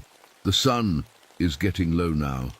I need to find that campsite before dark, but I'm not sure what scares me more, finding the Hendersons or finding out they were never real in the first place. I found the Henderson campsite just before sunset. A blue tent, cooking gear scattered around, backpacks leaning against a tree. But something feels wrong. The sleeping bags are laid out in the exact same pattern as my own apartment floor plan. The coffee mug by the cold fire pit has the same chip as the one on my desk at home. "Hello?" I call out. "Mr. Henderson? Bobby?" Only my echo answers back. I kneel to check some tracks in the soft dirt, animal prints, large ones, like a wolf or a big dog, but different. The front paws have what look like thumbs. That's not possible. But as I trace the outline with my finger, I realize with a chill that they match the shape of human hands, crawling on all fours. Caught on a branch nearby, I find tufts of grey-black fur. I reach for it, thinking it might be from whatever animal left the tracks. But when I touch it, the texture is wrong. It's not fur at all. It's fabric, frayed and dirty, the same color as my old police uniform. I walk a little farther and stop cold. There's a circle of bones arranged on a flat rock, human bones. They're laid out in a perfect star pattern, like someone was trying to send a message. These aren't the Hendersons. These bones are old, weathered. I've seen enough remains to know they've been here for years. Next to the fire pit, there's food in sealed containers, untouched. Not a bite taken. No animals got to it either. It's like whoever was here just forgot to eat, or couldn't bring themselves to care about basic needs anymore. A howl echoes across the valley. Then another answers from the opposite direction. Then a third from somewhere else. I reach for my gun, then freeze. Those howls, they have a pattern to them, a rhythm I recognize. It's the same cadence I used when calling for backup on my radio. The trees around the campsite are marked with deep scratches, not bare claws. These are too precise, too intentional. I run my fingers over them and notice something under my nails. They're longer than they should be, dirty. And there's something dark, caked underneath them. My radio hisses and pops again. This time I hear my own voice coming through the static. Suspect heading east on foot. Request backup. Officer down! Officer down at 1423 Maple Street. Detective Ramirez requesting crime scene unit. But I never said those things. At least not today. Some of those calls are from cases I worked years ago. Others I don't recognize at all. The air suddenly gets colder. Much colder than it should be for this time of year. My breath fogs in front of me. It's like all the heat just got sucked away in an instant. Following a hunch, I check the area around the campsite more carefully. I find clothes scattered in a line leading into the woods. A child's blue jacket, a woman's hiking boot, a man's flannel shirt. The Henderson family. But when I look closer, each item seems familiar. The shirt has the same tear as one I owned years ago. The boot matches one I remember my ex-wife wearing. What's happening to me? Am I losing my mind? Or is the mountain showing me something I don't want to see? As darkness falls completely, I set up my flashlight to keep watch. In its beam, I could swear I see a small boy standing at the edge of the trees. But when I blink, he's gone. Bobby, I whisper. Bobby Henderson. The wind picks up, carrying what sounds like a child's laughter. And suddenly I'm more afraid than I've ever been in my life. Morning comes, but it doesn't feel right. The sun rises, but the light seems weak, like it's struggling to break through something more than just clouds. That's when I see him, a small boy, maybe 8 years old, standing by the edge of the clearing, brown hair, red t-shirt, dirt on his knees. He watches me without blinking. Bobby, I call out. Bobby Henderson? He doesn't run away this time. He just stares at me with eyes that know too much. You're not supposed to be here yet, he says. But the voice doesn't match his body. It's too deep, too familiar. He speaks a mix of English and Spanish slang I used to hear during undercover drug busts. Where's your family? I ask, stepping closer. Are they okay? Bobby tilts his head. They're with you, Detective Ramirez. They've always been with you. A twig snaps in the forest behind him, then another and another. Something's coming. 6 shapes emerge from the trees. At first glance, they look like men, tall men in torn, dirty clothes. But as they step into the clearing, I see they're not men at all, not anymore. They walk on 2 legs, but could drop to all 4s in an instant. Their faces are stretched into muzzles filled with sharp teeth. Grey-black fur covers their bodies, but patches of human skin show through. And their eyes, yellow eyes that shine. With a terrible intelligence, I know these eyes. Rodriguez, Franklin, I whisper, recognizing the first 2. Martinez, Collins. They were cops, my academy classmates. All dead now, or so I thought. The largest one steps forward. Even with The monstrous changes. I'd know that face anywhere. Santos, I say, my voice breaking. Luis Santos, my partner for 6 years. The one who died during a drug bust that went wrong because I had warned the dealers. Because they paid me to. The creatures don't speak, but I hear them anyway. Their thoughts push into my mind like radio signals breaking through static. You left us to die, Vincent. You chose money over your oath. Over us. Over her. Bobby steps between us. They've been waiting for you. We all have. What are you, I ask, though I already know the answer makes no sense. What is this place? The mountain chooses, Bobby says. It finds the broken ones, the ones who betrayed their badge, their oath. He points to the creatures. They came before you. Now they're the Brotherhood. Santos, the thing that was once Santos, steps forward. His yellow eyes lock with mine. We are what corruption makes, Vincent. What it always makes. In the end, through our connection, I see flashes of memories, not just mine, but theirs too. How Santos discovered my deals with the drug lords, how he was going to report me, how I made sure he was first through the door that night, knowing what waited on the other side. I didn't mean for anyone to die, I whisper. But we did die. Vincent, all of us, and the mountain called us. Bobby walks to my side. They're connected now, a pack mind. And they've been calling others like you, corrupt cops, the ones who broke their promise to protect and serve. Why? My hand inches toward my gun. To give them a choice, the same choice you have now. Santos looks at Bobby, and suddenly I understand. Bobby isn't real, not in the normal sense. He's me, the innocent part of me, the child I was before I let greed and fear corrupt me. The pack surrounds us now, moving with perfect coordination. They know every tactic, every move I might make. Because they were trained just like me. Because they are me in a way, different versions of the same broken promise. What choice? I ask, though I already know. Bobby takes my hand. His small fingers are ice cold. To save what matters most, even if it costs you everything. Behind him, Santos bares his teeth in what might be a smile. Time to decide, detective. Time to show us who you really are. The pack moves closer, their breath fogging in the cold mountain air. I draw my gun, but it feels useless. How do you shoot a nightmare? Stay behind me, Bobby, I say, though some part of me knows he isn't real. Not exactly, Bobby shakes his head. You can't protect me that way, Vincent. Santos lunges forward suddenly, faster than any human could move. I fire a warning shot into the air, but the pack doesn't even flinch. They've been shot at before. They know bullets don't fix what's broken inside us. What do you want from me? I shout, backing away. Bobby speaks in that strange adult voice. They want to know if you'll make the same choice again, if you'll sacrifice the innocent to save yourself.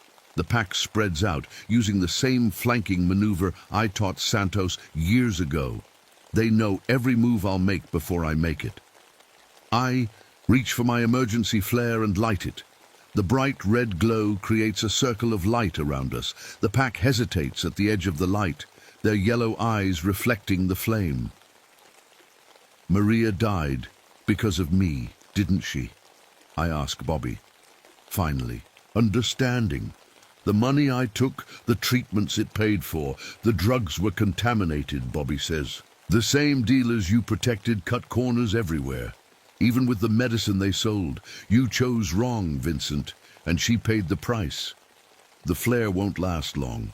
Already it's burning down, the circle of light shrinking. Santos moves like a shadow darting in to grab Bobby. Before I can react, he has the boy by the arm, dragging him toward the darkness.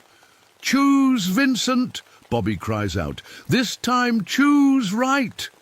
I raise my gun, but Santos is using Bobby as a shield. It's the same impossible choice, myself or the innocent, my safety or my soul. Shoot, Vincent, Bobby whispers. Do it. My hands shake. If I shoot, I might hit Bobby. If I don't, I lose him forever. But I finally understand what he is. My last chance at being the man I was supposed to be. I steady my aim and take a deep breath. "I'm sorry," I say, and pull the trigger. The sound echoes across the mountain. Santos falls, but so does Bobby. They crumple together like shadows merging at sunset. I run to them, dropping to my knees. But there's no blood, no bodies, just empty air where they stood a moment ago. Around me, the pack howls, not in anger, but something like release. One by one, they back away into the forest. Their yellow eyes watch me until the last one disappears. The weight I've carried for years suddenly lifts. The voices in my head go quiet. For the first time since I can remember, I'm alone with my thoughts. Dawn breaks over Copper Mountain. Real dawn, not the strange half-light from before. I look down at my badge and see only my reflection.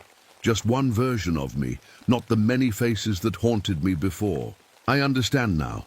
The mountain doesn't trap us here. We trap ourselves, caught in loops of our own guilt and regret. The Brotherhood isn't here to punish. They're here to test, to see if we can break the cycle. As I pack up my gear, I find Santos' old badge in my backpack. Somehow I know what I need to do. I place it on a stone cairn with a silent promise to do better. I'm halfway down the mountain when I hear it. A police radio crackling to life somewhere in the forest. A new voice, lost and confused. Another detective climbing Copper Mountain, following impossible leads. I stop and turn around. The Brotherhood will test them too. But maybe this time they'll have help. Maybe this time I can guide them toward redemption instead of watching them fall. "I'm coming," I whisper to the mountain. "I'm coming to help." The cycle isn't broken, it's just changed, and so have I.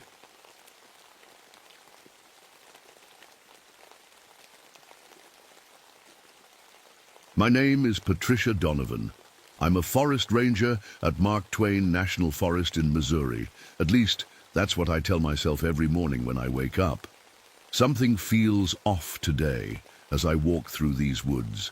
They're too perfect, like someone painted them instead of them growing naturally. Every leaf seems placed just right, as if someone arranged them one by one. The bird calls come right on time, like they're following a schedule. It's like walking through a memory that's been played over and over until it doesn't feel real anymore.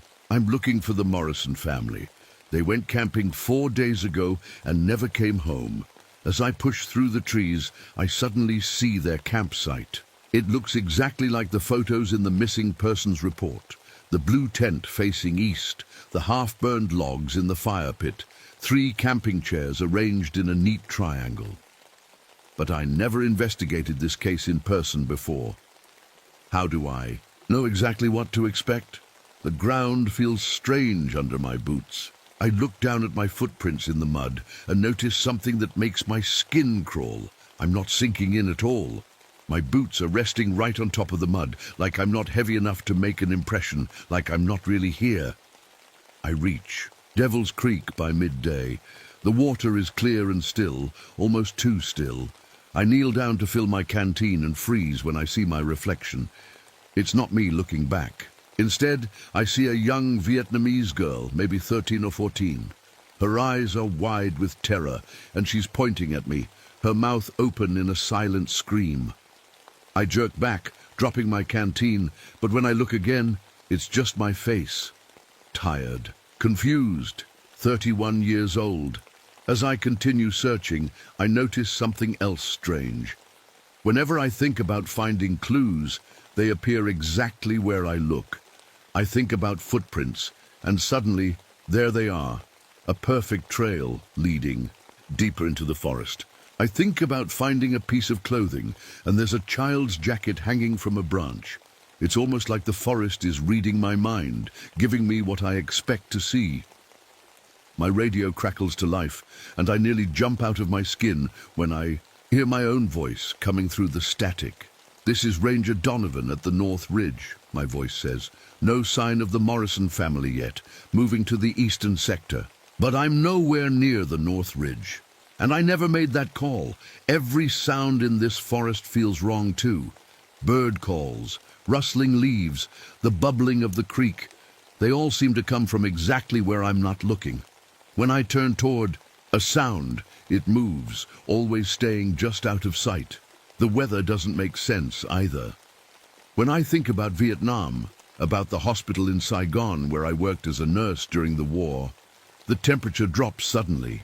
My breath comes out in white puffs and my fingers go numb with cold.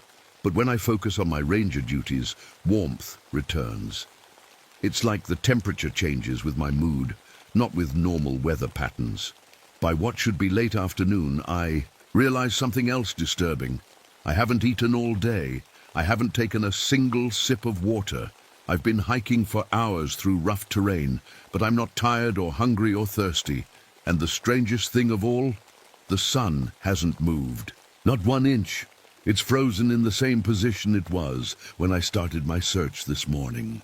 The exact position it was 3 months ago when No, that can't be right. I'm Ranger Patricia Donovan. I'm searching for a missing family. But if that's true, why does the sun look exactly like it did that day in the Saigon hospital when everything went dark? I've been a forest ranger for 3 years now. At least that's what I remember. After Vietnam, I needed peace. The forest gives me that. No more screams, no more blood, no more losing people I tried to save. I pull out my ranger ID card and stare at it. Something catches my eye that I never noticed before. Under my photo, where it should list my start date, there's different text. It says, Patricia Donovan, deceased, St. Louis Veterans Hospital. My hands start to shake. I blink hard, and when I look again, the card shows my normal ranger information. Must be my eyes playing tricks on me. The PTSD does that sometimes. I try to remember my first day as a ranger, the training room, the instructors, learning about forest plants and wildlife. But the memory keeps slipping. Instead, I see a classroom with medical diagrams. I see myself in scrubs, learning how to insert IVs and treat wounds. That was medical school, not ranger training. Why am I mixing them up? My hands won't stop shaking. I try to grab my water bottle, but my fingers pass through it at first, like I'm trying to grab a hologram. It takes 3 tries before I can pick it up. You okay there, Patty? Asks a voice. I look up to see Michael. My heart warms at the sight of him. Michael Torres, my fiancé. We're getting married next spring, once he finishes his tour of duty. I'm fine, I tell him. Just tired. But something's wrong. Michael's face keeps changing. 1 second, he's the man I love, with his warm brown eyes and crooked smile. The next second, he's a young soldier I treated in Saigon, with half his face burned away. Then he's someone else. Then someone else, like he's made up of different faces that won't stay still. You need to keep looking, Michael says. The Morrison family is counting on you. I nod, but my mind wanders to the trees around me. That oak looks like it has jaundice. The maple's branches droop like they have low blood pressure. I find myself checking a pine tree's pulse, pressing my fingers against the bark like it's a wrist. What are you doing? Michael asks. I'm not sure, I admit. I keep thinking like a nurse instead of a ranger. You were never a nurse, Michael says, but his voice sounds hollow, like it's coming from far away. I try to remember my biggest success as a nurse. Private Jenkins, he had stepped on a mine, lost so much blood. Everyone said he wouldn't make it, but I worked on him for hours. I remember his eyes opening, his weak smile when he realized he was alive. You saved him, I whisper. Who? Michael asks. Jenkins. Remember I told you about him. The miracle. Case. Michael looks sad. Patty. Private Jenkins died. They all died. You couldn't save any of them. That's not true, I shout, but when I turn to face him, Michael is gone. Instead, there's a woman in a white coat standing there. She looks familiar. How are you feeling today, Patricia? She asks, writing something on a clipboard. I'm fine, just continuing my search, I say. The Morrisons have been missing for 4 days. The Morrisons, she repeats, nodding. Of course. And how long have you been a ranger now? 3 years, I answer automatically. She writes something else down. That's wonderful. And are you still seeing things that aren't there? I'm not seeing things, I snap. I'm doing my job. The woman nods and starts to walk away. As she does, her white coat transforms into ranger khakis. She turns and waves. Good luck with your search, Ranger Donovan. I wave back, confused. Who was that, another ranger? A doctor? Why can't I remember? I pull out my map and try to focus. The search area is marked in red, but as I stare at it, the map changes. It becomes a hospital floor plan with my location marked as Room 302, ICU. I blink, and it's a forest map again. My hands are still shaking. I look at the sun, still frozen in the same spot. A terrible thought hits me. What if I'm not really here in this forest? What if I'm somewhere else, dreaming all this?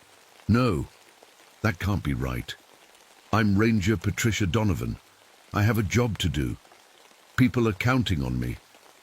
I put the map away and keep walking, ignoring the way my feet don't quite touch the ground, the way sounds move when I'm not looking, the way Michael's face couldn't stay the same. I have to find the Morrisons. I have to rescue them, because if I can't rescue them, what good am I? I push deeper into the forest, following what I think are tracks from the Morrison family. The file said there were 4 of them. Mom, Dad, and 2 kids. They came for a weekend camping trip and never checked out. I find a clearing that must be where they stayed. There's a tent, a cooler, and some camping chairs. But something's off about it all.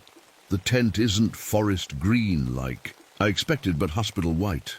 The chairs look more like the ones in waiting rooms than camping gear. Hello, I call out. Jennifer? Mr. and Mrs. Morrison? A weak voice answers from inside the tent.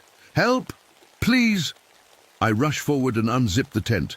Inside, I find a teenage girl lying on a sleeping bag. Her skin is pale, almost grey. Her eyes are closed, but her lips are moving slightly.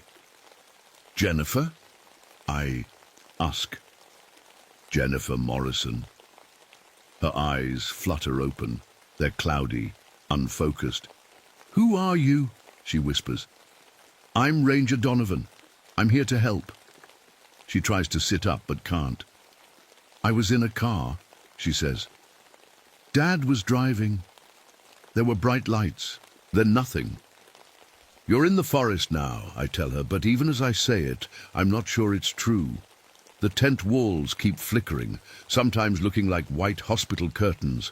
I notice strange marks on the ground around her sleeping bag. They look like claw marks, deep scratches in the dirt. But when I touch them, they feel like paper. They sound like paper too, crinkling under my fingers. I pull out my flashlight to get a better look, but it won't turn on. Neither will my radio or GPS. All my equipment is dead. The monster did that, Jennifer whispers. What monster? I ask. The one that walks the halls at night. The one that keeps us here. From outside the tent, I hear voices calling for help. Not just one voice, but many. Some are crying for their families. Others are begging for the pain to stop. The others, Jennifer says, they're trapped too. I step outside and see strange footprints all around the campsite. They're not human or animal, more like wheel tracks, perfectly straight and even. They remind me of the wheels on hospital beds and wheelchairs. A terrible smell hits me, strong and chemical, like a mix of cleaning products and something rotting. Underneath, it reminds me of the field hospitals in Vietnam, the smell of disinfectant trying to cover up the scent of dying. What is this place? I ask, more to myself than to Jennifer. My radio suddenly crackles to life, making me jump. Through the static, I hear what sounds like a TV show, people talking about rescue missions and emergency procedures, but I didn't turn my radio on. It's always playing, Jennifer says from behind me. She's somehow standing now, though she looks too weak to walk. Day and night, the same shows over and over. The forest around us goes completely silent. Not a bird, not a leaf moving, not even the sound of our breathing. It's like someone hit pause on the whole world. Cold sweeps over me, so intense my teeth chatter. The trees blur around me, and for a second I see white walls, machines with blinking lights, tubes running into my arms. Then the forest snaps back into focus, and the cold fades. "What's happening to me?" I ask. Jennifer looks at me with sad eyes. "You're like me. You're not really here." "What do you mean?" "We're at St. Louis Veterans Hospital. You're in room 302. I'm in 304. We've been here for months." "No," I shake my head. "I'm a forest ranger. I'm looking for your family." "My family visits every day," she says. "They read to me. They hold my hand. They hope I'll wake up, but the doctors say I probably won't. The car accident damaged my brain too much." I back away from her. "You're confused. You got lost in the woods, that's all." "And you have cancer," she continues, her voice gentle. "It's spread everywhere before they caught it. They're keeping you comfortable, but you don't have long." "Stop it!" I shout. "I'm not dying. I'm not in a hospital." But even as I yell, I notice Jennifer is changing. Her camping clothes are becoming a hospital gown. The sleeping bag is turning into a bed with rails. The tent walls are fading, revealing white curtains and beeping machines. Then everything shifts back to the forest again, like reality can't make up its mind. "The monster will come soon," Jennifer says, looking into the trees. "It always does when we start to see the truth." "What monster?" I ask again, my voice shaking. "The one that's trying to help us," she says. "The one that wants us to let go." The voices calling for help grow louder. The wheel tracks in the dirt multiply, crisscrossing the entire campsite. The smell of disinfectant becomes overwhelming, and somewhere in the distance, something large moves through the trees, coming straight for us. The trees part, and a figure steps into the clearing. At first, I think it's a person wearing green scrubs and a white mask. Then my vision shifts, and I see something else entirely. Tall, hairy, with long arms and glowing eyes. The Fook monster from local legends. "Stay back," I warn, reaching for my gun, but my holster is empty. The creature stops at the edge of the campsite. It tilts its head, studying me. Then it speaks with Jennifer's voice. "They're reading to me again," it says, the words coming from a mouth that doesn't move. "My favorite book about the ocean. Dad thinks I can hear him."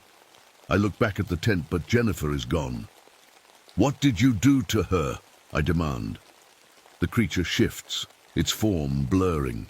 Now it looks like a doctor, clipboard in hand. Now it's back to the monster. Now it's a nurse checking an IV bag. "Jennifer is where she's always been," it says, this time in a man's voice. "Room 304. Brain activity minimal but present. Family. Visits daily." "Who are you?" I ask, backing away. "I'm Dr. Reeves," it says. Then it corrects itself. "I'm Nurse Chen. I'm Chaplain Wilson." Its form keeps changing with each name. "I'm everyone who's trying to help you, Patricia." My back hits a tree. "Help me how?" The creature comes closer. As it does, the forest around us wavers like a mirage in heat. Trees become walls. The ground becomes tiled floor. For a few seconds, I see a hospital room, machines beeping, tubes running into a thin body on a bed. Then the forest snaps back. "You're dying, Patricia," the creature says gently. "You've been dying for months. Cancer, stage 4. You've been unconscious for the last 3 weeks. "No," I shake my head. "I'm a forest ranger. I'm looking for the Morrisons. Yes, we know." The creature gestures around the campsite. "But they're not lost in any forest. Jennifer Morrison is in the room next to yours. Her parents are the voices you hear reading through the wall." The creature's form settles into something between monster and human, wearing a doctor's white coat, but with the Fook monster's hairy face and hands. "Your mind created this forest," it continues.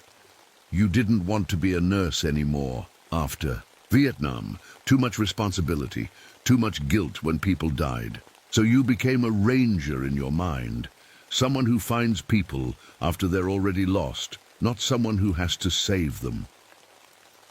You're lying, I say, but my voice sounds weak, even to my own ears.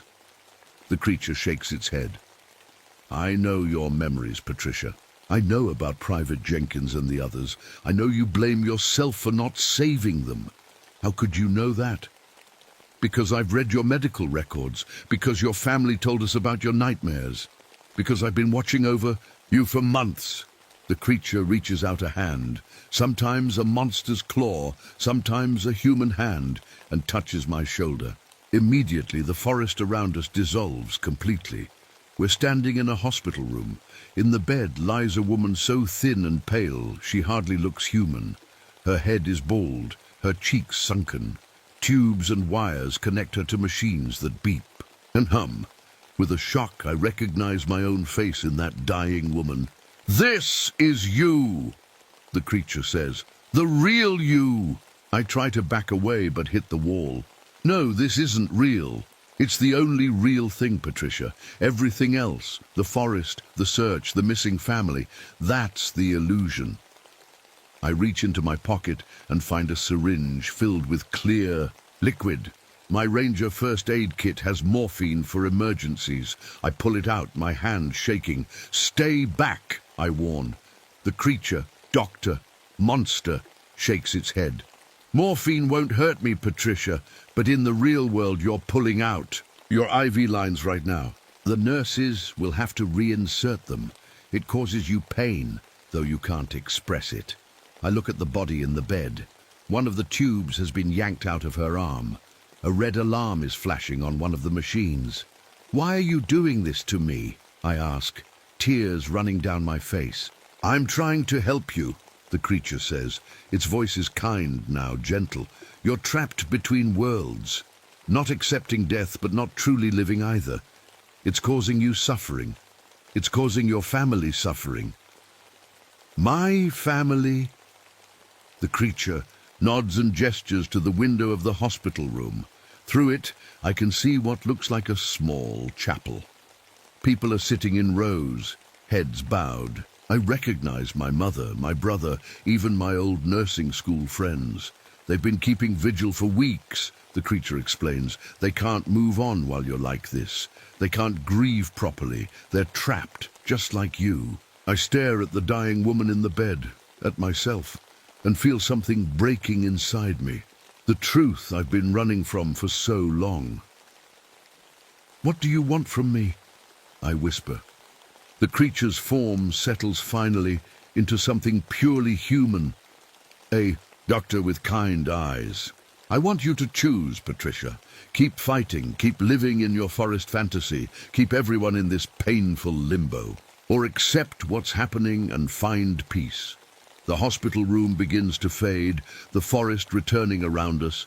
But it's different now, less solid, more like a painting that's still wet, the colors running together. "Think about it," the doctor monster says as it backs away into the trees. "I'll return for your answer." And then I'm alone again, standing between two worlds, the forest that never existed and the hospital room I've been trying to escape. I sit by the edge of Devil's Creek, watching the still water. The reflection shows the hospital room, not the forest. I can see myself lying in that bed, machines keeping me alive. My mother sits beside the bed, holding my hand, talking though. I can't hear the words. "I'm not ready," I whisper to no one. The forest around me feels thin, like tissue paper. If I push hard, enough, it might tear completely. The trees flicker between being trees and being IV poles. The ground shifts between dirt and tile floor. I hear footsteps behind me and turn to see the creature approaching. It still can't decide what form to take. Doctor, nurse, monster, all blending together. "Have you thought about what I said?" it asks. I nod. "You want me to give up?" "No," the creature says, sitting beside me. "I want you to find peace. There's a difference." "What if I fight?" I ask. Or what if I keep searching for the Morrisons? The creature sighs. The Morrisons don't need to be found, Patricia. Jennifer is brain dead. The machines are keeping her body alive, but she's already gone. Her parents are deciding whether to let her go. And me? Am I already gone too? Not yet, the creature says, but soon. The cancer has spread everywhere. Your organs are failing. We can keep you comfortable, but we can't save you. I think about that word. Save. How many people had I tried to save as a nurse? How many had I lost? Was that why I created this forest in my mind? So I wouldn't have to save anyone anymore? I was never a hero, I admit. In Vietnam I lost more patients than I saved, including Private Jenkins. I lied to myself about that. The creature nods. Guilt is a powerful thing. It can keep us trapped.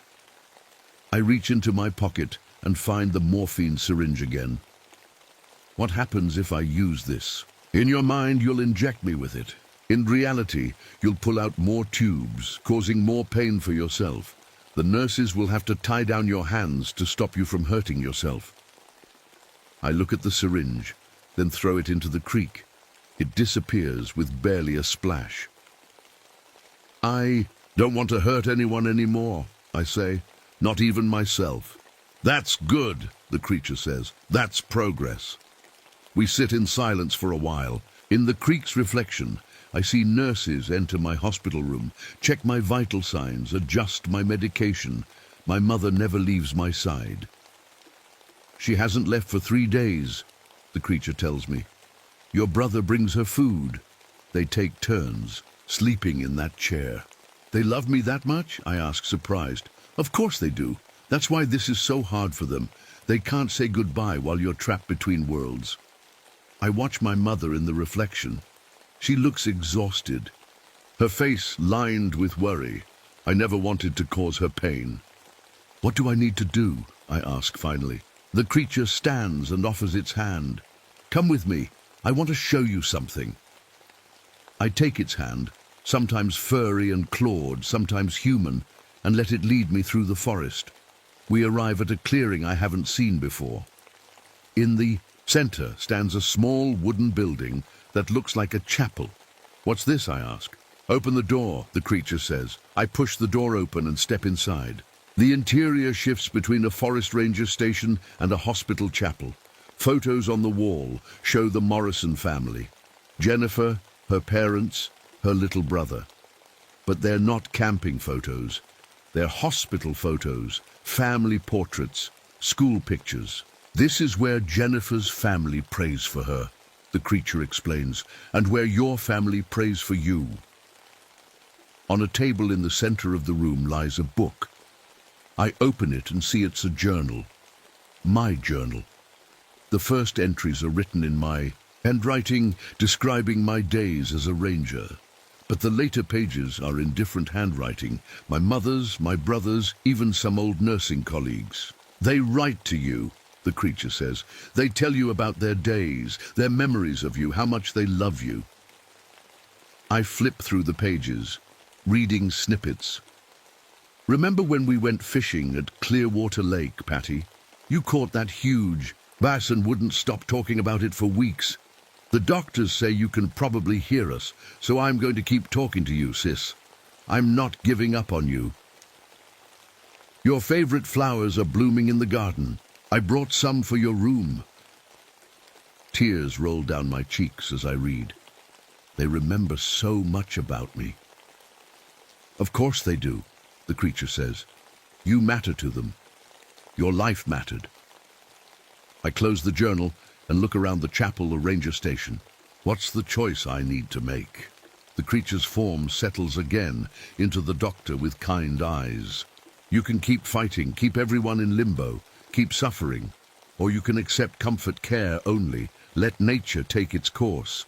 Find peace, and let your family find peace too. Will it hurt? I ask, my voice small. No, the doctor monster promises. We'll make sure of that. I think about my forest, my ranger job, my search for the Morrisons. None of it was real. Just a story I told myself because I couldn't face the truth. If I let go, I ask, what happens to the forest? To Jennifer, the forest exists only in your mind, the creature explains. As for Jennifer, her parents are making their own choice, but your choice might help them find strength to make theirs. I look down at the journal again, at all the love contained in those pages. Then I look out the window. The forest is barely there now, transparent as glass. Through it, I can see my hospital room clearly. I think I'm ready, I say quietly. The creature nods. Are you sure? Yes, I say. I'm done running. I'm done hiding in this forest. The creature takes my hand. Close your eyes, Patricia. I do. The sounds of the forest fade away, the birds, the creek, the rustling leaves. Instead, I hear the beeping of machines, the soft voices of hospital staff, my mother reading aloud from a book. Goodbye, forest, I whisper. When I open my eyes again, I'm lying in the hospital bed. I can't move or speak, but I can feel my mother's hand holding mine. I can see her face, tired but full of love. The doctor, the real doctor, not the monster, stands at the foot of my bed. Mrs. Donovan, he says gently to my mother, we should discuss comfort care options. Your daughter's condition has worsened. My mother nods, tears in her eyes. She would want peace, she says.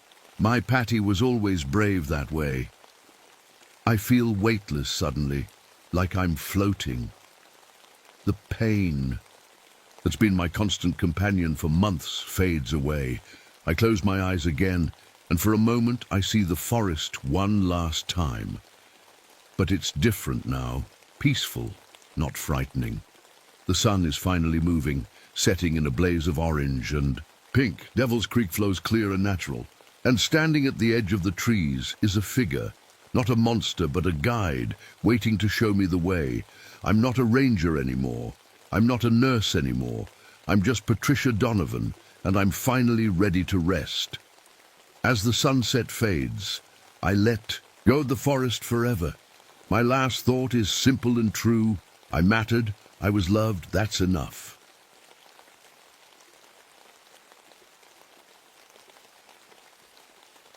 My name is Catherine Murphy, though most people just call me Kit. The forest around me doesn't look right. I've hiked these Montana trails for years, but today something's off. Some trees stand tall and green, full of life. Others are blackened, husks, burned in a fire I can't remember happening. Did it already burn? Will it burn tomorrow? Is it burning right now somewhere I can't see? The trail ahead keeps splitting. I look down one path and see myself completing that rescue mission in the Persian Gulf years ago. Everyone made it home alive. Down another path, I see what actually happened. The mission that went wrong and haunts me still. Down a third path is something else entirely. Something that never happened, but somehow feels just as real. I look up at Montana's big sky, the one that usually makes me feel so small and peaceful. But today the stars are wrong. Some parts show early morning light breaking over the Beartooth Wilderness. Other patches show midnight over the Persian Gulf. And some parts show a place I don't recognize at all. Every breath I take tastes strange. There's the smoky pine scent of forest fire, then the harsh chemical burn of aircraft fuel, and something else. Something rotten and wrong that I can't place. I check my pack. When I first look, it holds my standard hiking gear, water bottle, first aid kit, compass, protein bars. But when I blink, suddenly it's filled with military pararescue equipment, oxygen masks, medical supplies, rescue harnesses. The contents shift depending on which version of myself is doing the looking. A hawk circles overhead, and I freeze when I see its face. It's not a hawk's face at all. It's Sergeant David Kim looking down at me, the first airman I couldn't save. His eyes follow me as the bird circles, and its cry sounds exactly like the Arabic prayers I heard that night when everything went wrong. The wildflowers along the path bloom and die as I watch, speeding through their entire life cycle in seconds. Each one feels like a choice I've made, a path taken or abandoned. I see myself in each one, blooming, wilting, returning to the earth. The forest itself seems to recognize me. As I walk, the trees part to reveal ghostly images, every person I managed to save in my career floating alongside the faces of those I lost. They walk with me, silent companions on this strange journey. I look down at my footprints in the soft mud. The right print shows the tread of my hiking boot. The left print is from a military-issue boot. And somehow behind me, a third set of prints shows bare human feet I don't remember making. As Pine Ridge comes into view through the trees, a realization hits me like a physical blow. I've been climbing this same mountain for 24 years, ever since that first time I watched someone die, despite my best efforts to save them. I've never reached the top. I've never stopped climbing, and I'm not sure I ever will. I don't know who I am anymore. Some days I wake up feeling like the decorated Air Force para-rescue jumper who saved dozens of lives. Other mornings, I'm the failed ranger who watched her team die. And sometimes I'm someone else entirely, a woman who made different choices at every turn. My personnel file is a mess of contradictions.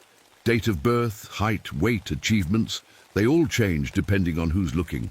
My commander once pulled me aside and asked why my service record listed 3 different blood types. I didn't have an answer. That mission in the Persian Gulf broke something inside me. Or maybe it broke something outside of me, in the fabric of time itself. Ever since that night, I've lived every possible outcome all at once. In some versions, everyone made it home. In others, I died with them. And here I am, somehow experiencing all of it simultaneously. At 35, my mind feels ancient. I have memories of living to old age, seeing grandchildren grow up. I also remember dying countless times, in combat, in accidents, in peaceful sleep. How can I hold the memories of a 90-year-old woman and someone who died at birth? Yet, here they are, crowded inside my head. The dog tags around my neck change, too. Sometimes they show my name and information. Other times they list people I've never heard of. Future victims, I think. People I'll fail to save if I continue down certain paths. It's funny how all my possible lives still revolve around saving others. In some timelines, I became a firefighter. In others, a doctor or a Coast Guard rescue swimmer, always trying to pull people back from the edge, always fighting against inevitable loss. The survival skills that keep me alive in this wilderness come from versions of me who survived scenarios that killed other Catherines. I know exactly which berries are safe, because in some timeline, I died eating the poisonous ones. I can start a fire in pouring rain, because somewhere, another me froze to death. Dr. Crow Feather is the reason I'm here. In my research, I found records of his work with people like me, people who exist across multiple realities. In the timeline where everything went right, where I succeeded at every turn, he's waiting for me. He knows how to fix this, my need. To find him burns like physical hunger. It's not just about answers, it's about becoming whole again. I think he represents the version of myself that never fails. The Catherine who figured it all out. What I haven't admitted, even to myself, is the pattern I'm starting to see. Every person I've ever saved shares something with me. A birthmark, a mannerism, a turn of phrase. And every person I've failed to save also feels familiar in the same unsettling way. What if they're all me? What if I've been trying to save myself all along, across 1,000 different lives? I finally found Dr. Crowfeather's research camp, but something's wrong. The site flickers before my eyes. One moment it's bustling with activity, tents erected, equipment humming, notes pinned to boards. Then I blink and it's abandoned, weathered tarps flapping in the wind, papers scattered. Blink again, and there's nothing at all, just untouched. Forest as if no one ever set foot here. His journal sits on a makeshift desk. I flip through pages of neat handwriting, notes about quantum displacement and timeline fractures. One entry catches my eye. The fractured woman who walks between worlds continues to appear in my dreams. I look away for a moment, and when I look back, the words have changed. Now it reads, "She doesn't know she's looking for herself." Another blink, and it's just weather observations and wildlife sightings. The footprints around the camp confuse me. Some are small, like a woman's. Others are larger, a man's boots, and some aren't human at all. I place my foot next to one print that matches my size exactly. As I watch, the impression deepens, as if someone invisible is standing there, pressing down harder. The trees surrounding the clearing bear strange marks, symbols carved into the bark. They look ritualistic, but something about them feels familiar. I trace one with my finger, and a memory surfaces of myself carving these same marks years ago, or years from now, trying to leave a message for myself. I find a camera hanging from a tent pole. The digital display shows photos of me. In one, I'm smiling, surrounded by my rescue team, everyone alive and well. In the next, I'm alone, covered in blood that isn't mine. In a third, I'm something else entirely. My features twisted, my eyes wrong. I drop the camera like it's burning my hands. A strange smell fills the air, the scent of decay, of something long dead. It follows me around the camp, strongest when I stand still, fading when I move. The horrible thought occurs to me, am I smelling my own decomposing body from a timeline where I never made it this far? My satellite phone won't work. Neither will my compass or GPS. The equipment works for brief moments, then fails, as if reality itself can't decide which set of physical laws to follow. How can a device function properly when operated by someone who exists in multiple states at once? The shadows around the camp move independently of their sources. A tree casts a shadow that reaches toward me rather than away from the sun. I see human silhouettes when no one is there. Are these other versions of me from adjacent timelines trying to warn me or guide me? Catherine, my name echoes through the forest, called in my own voice. I spin around, searching for the source. Catherine, don't trust what you see. The warning comes again, but I'm alone in the clearing. My consciousness, spread across time, is trying to communicate with itself. The temperature drops suddenly. My breath clouds in front of my face despite the summer afternoon. The air feels thin, hard to breathe, as if the oxygen is being pulled away. I realize what's happening. Multiple versions of me are occupying the same space, creating a paradox that drains energy from reality itself. I'm literally cooling the world around me just by existing. A figure emerges from between the trees. Dr. Crowfeather looks exactly as I imagined. Tall, with silver-streaked black hair and kind eyes behind wire-rimmed glasses. Too exactly, like he walked straight out of my mind. As he approaches, something seems off about his proportions. His arms hang slightly too long at his sides. His neck stretches a bit too far above his collar. It's subtle, but wrong, like looking at my reflection in a warped mirror. "Catherine Murphy," he says, his voice shifting mid-sentence from English to Farsi to Arabic, languages I heard during failed missions. "I've been waiting for you across many worlds." "You know who I am?" I ask, backing away slightly. "I know all versions of you," he replies. "The ones who lived, the ones who died, the ones who became something else entirely." I follow him to his tent, where he promises answers. Inside, the canvas walls seem to breathe. Maps on his table show locations I recognize. Rescue sites, crash sites, places where I failed or succeeded. "Your condition is unique," he explains. "Most people live linear lives. You experience all possible outcomes simultaneously."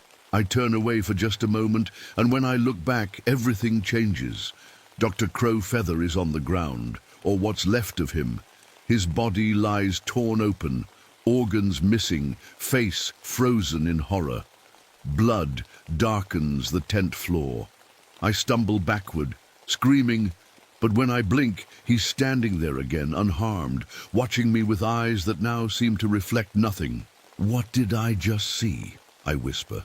"The truth," he says, his voice now exactly like mine. "You've been consuming yourself, Catherine, feeding on your successful timelines to maintain the fiction that you can still save everyone." His form ripples, like heat waves over hot asphalt. The man melts away, revealing something else. Something with my face, but wrong in every possible way. Its limbs bend at impossible angles. Its skin shifts between different shades and textures. One moment, it wears my Air Force uniform.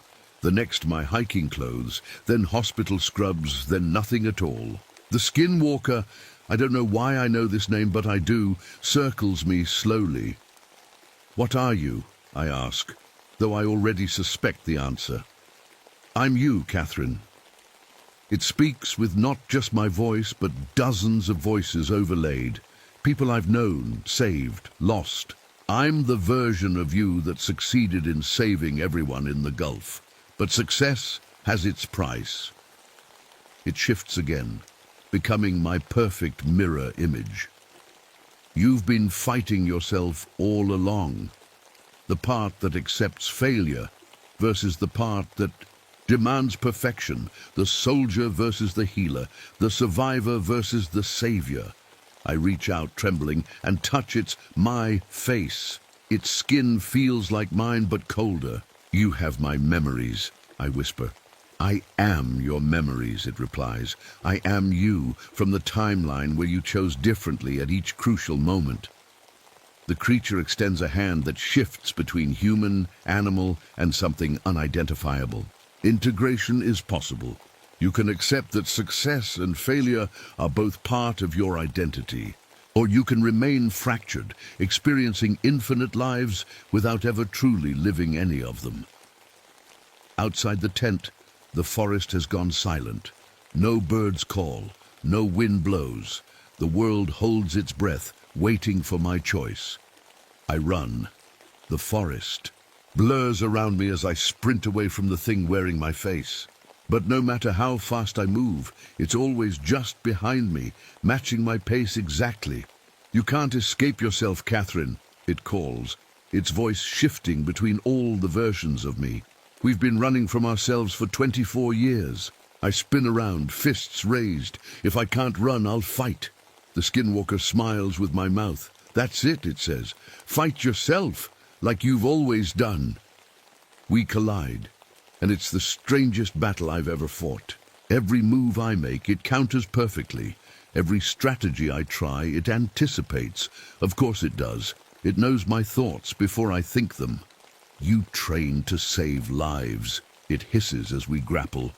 But how many died because of those same skills?